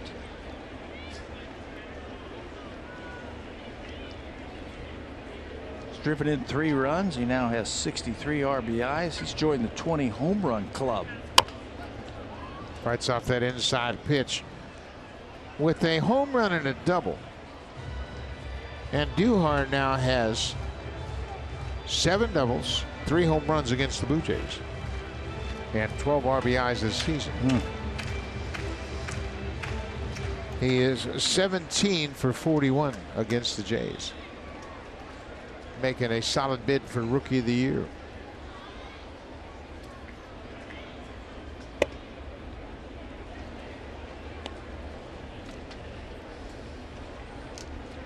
Tomorrow we'll have the matchup of 2 lefties. The rookie Ryan Baracki will go up against the veteran Jay Happ. Happ making his 4th start for the Yankees since the trade to New York. 1-1 to Andujar. Line drive to left field, but that's going to hang up for Billy McKinney. And that'll end the inning, but the Yankees score 3 more runs in the bottom of the 8th inning to take a commanding lead. McKinney, Travis, and Morales will bat when we come back to New York.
Honda at the Model Clearout event. The real victory lap is the drive home. Yankee Stadium on a Saturday afternoon. New York has put up big numbers all afternoon. Second 3-run inning of the afternoon in the 8th inning. They've taken a 11-5 lead. New pitcher to close things out, A.J. Cole, the right-hander. The Jays played the Yankees 8 times in the month of April. Right when they got done, finished them for the 2nd time, they picked up A.J. Cole. They got him for cash considerations from the Washington Nationals. Big guy, 6'5", 215 pounds. He has started games in the past. He's going to come out of the bullpen now. The pinch runner Shane Robinson takes over defensively in right field, and he was studying his defensive alignment chart. This is Billy McKinney. McKinney had a 2-run triple in the 6th inning. He was out trying to advance to 3rd. That closed out the 6th inning and capped off a 5-run inning. He looked like he beat the throw to 3rd base, but then slid past the bag and he was tagged out. Hits this ball on one hop past Torres. Boy, Torres let that ball play him. It's a base hit for McKinney, his 2nd hit in his 1st game as a Blue Jay. Well, you like to get in front of this ball, at least knock it down and try and get a play, but he gives ground, tries to field it off to the side, and it skips right by him. Devin Travis will bat. He's 0 for 4.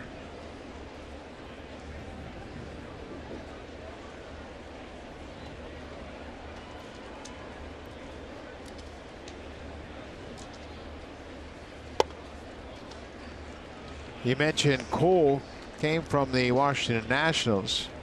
He was originally drafted and signed with the Nationals back in 2010. Then he was traded by Washington to Oakland with Tommy Malone, Derek Norris, and Brad Peacock for Gio Gonzalez.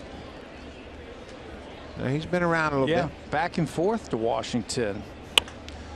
That's an off-speed pitch off the end of the bat into the seats foul.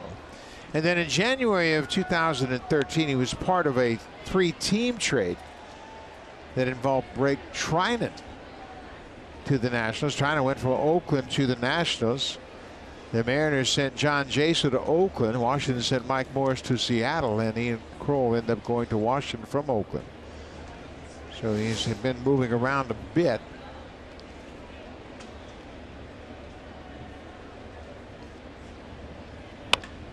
Off the end of the bat. Gregorius to second for 1, and Torres at second had trouble on the transfer, so they can't turn 2. Gregorius made a nice play on it. And he gave a good feed, and Torres just couldn't handle it. One hopper to your shortstop. They can't turn the double play. Devin Travis hustling up that line to beat it. Here's the throw right to him, and watch how he just gets it. His feet tangled up around the base.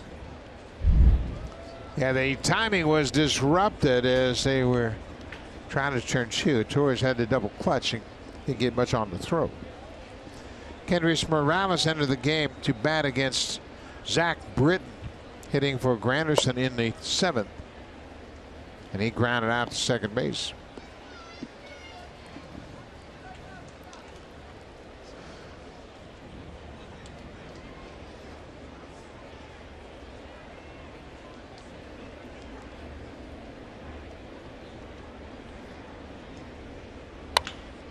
Base hit. Travis had to hold up and let it go past him. He'll go around second, head to third, as Morales has a single. Granderson had 2 hits in 2 official at-bats. Curtis also walked as the DH, and then Morales has taken over. Blue Jays have now out-hit the Yankees this afternoon, 12-11. Put her down by 6. It has been a sloppy game from both sides. The Blue Jays have committed 2 errors, so has the Yankees. They've committed a pair of errors as well.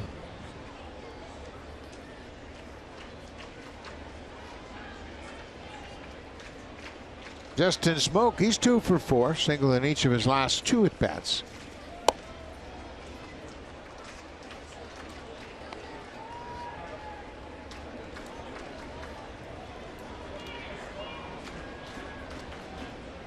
Smoke had an infield single off Zach Britton in the 7th inning. He hit it in the hole deep at shortstop.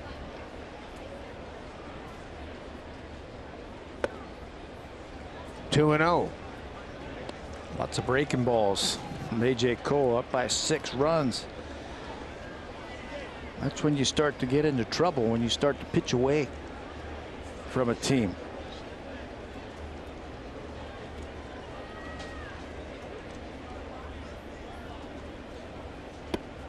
Another breaking ball for ball 3. It's 11-5, and he's throwing breaking balls in this 9th inning. You talk about pace of game. Smoke with a 3-0 count.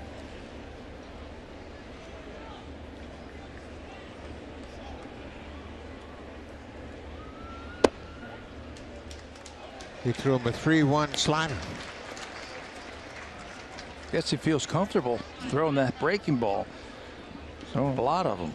Well, if Smoke got a 3-0 slider, he's going to get a 3-1 slider and hope he hits it into the 3rd deck.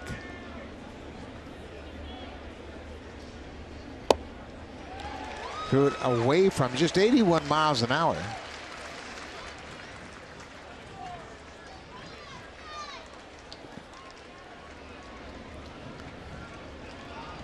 Couple of runners on board, and now Chapman, who had sat down, now gets back up. And Smoke strikes out. Another slow breaking ball. It's the 2nd out of the inning. He was not going to give in. That was 6 straight breaking balls to Justin Smoke. So Kevin Pillar trying to keep hopes alive here. Kevin has gone 0 for 4 this afternoon.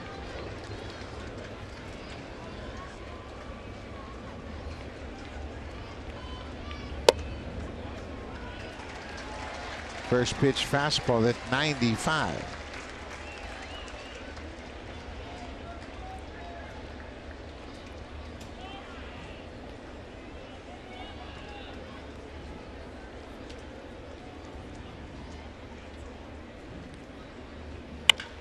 Pilar hits it deep to the alley in center field. This ball is going to get down and go up against the fence. Travis is in to score. They're going to stop Morales as Kevin Pilar hits yet another double. His 31st double of the season. He picks up an RBI. 4 straight years with 30 doubles. That's his first one this afternoon. That ball was covered. He threw him another fastball. That time it was elevated, and Pilar is all over it, sending it into the gap in left center field. Scores a run for the Blue Jays. He drives in his 48th run on the season.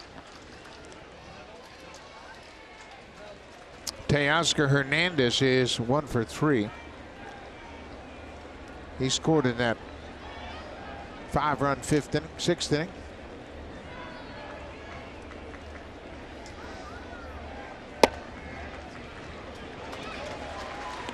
Strike 1 to Hernandez.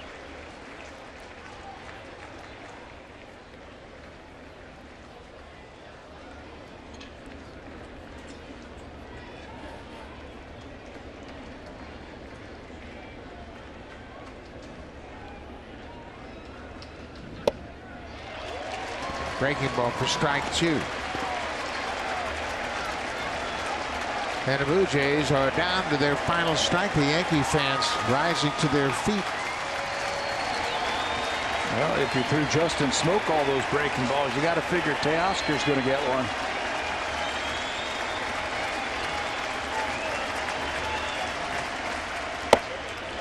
Strike 3 call. That's the ball game.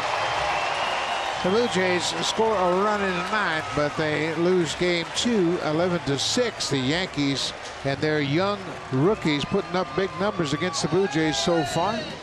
Giancarlo Stanton homing for a second straight day, and the Yankees have won the first 2 of this series. Miguel Andujar is a very impressive player, swinging the bat today. They said he was going to be a middle-of-the-bat run producer for a long time. He showed why today. Severino, you know you're going to be in tough against him, but he could only go 5 innings. It took 5 relievers to finish it off this afternoon as Yankees win game 2. We'll be back here tomorrow afternoon. Ryan Barucki and Jay Happ, a couple of left-handers. Thanks for watching, folks. Have a great rest of your night. Now, here's Blue Jays Central with Jamie, Joe, and Kevin.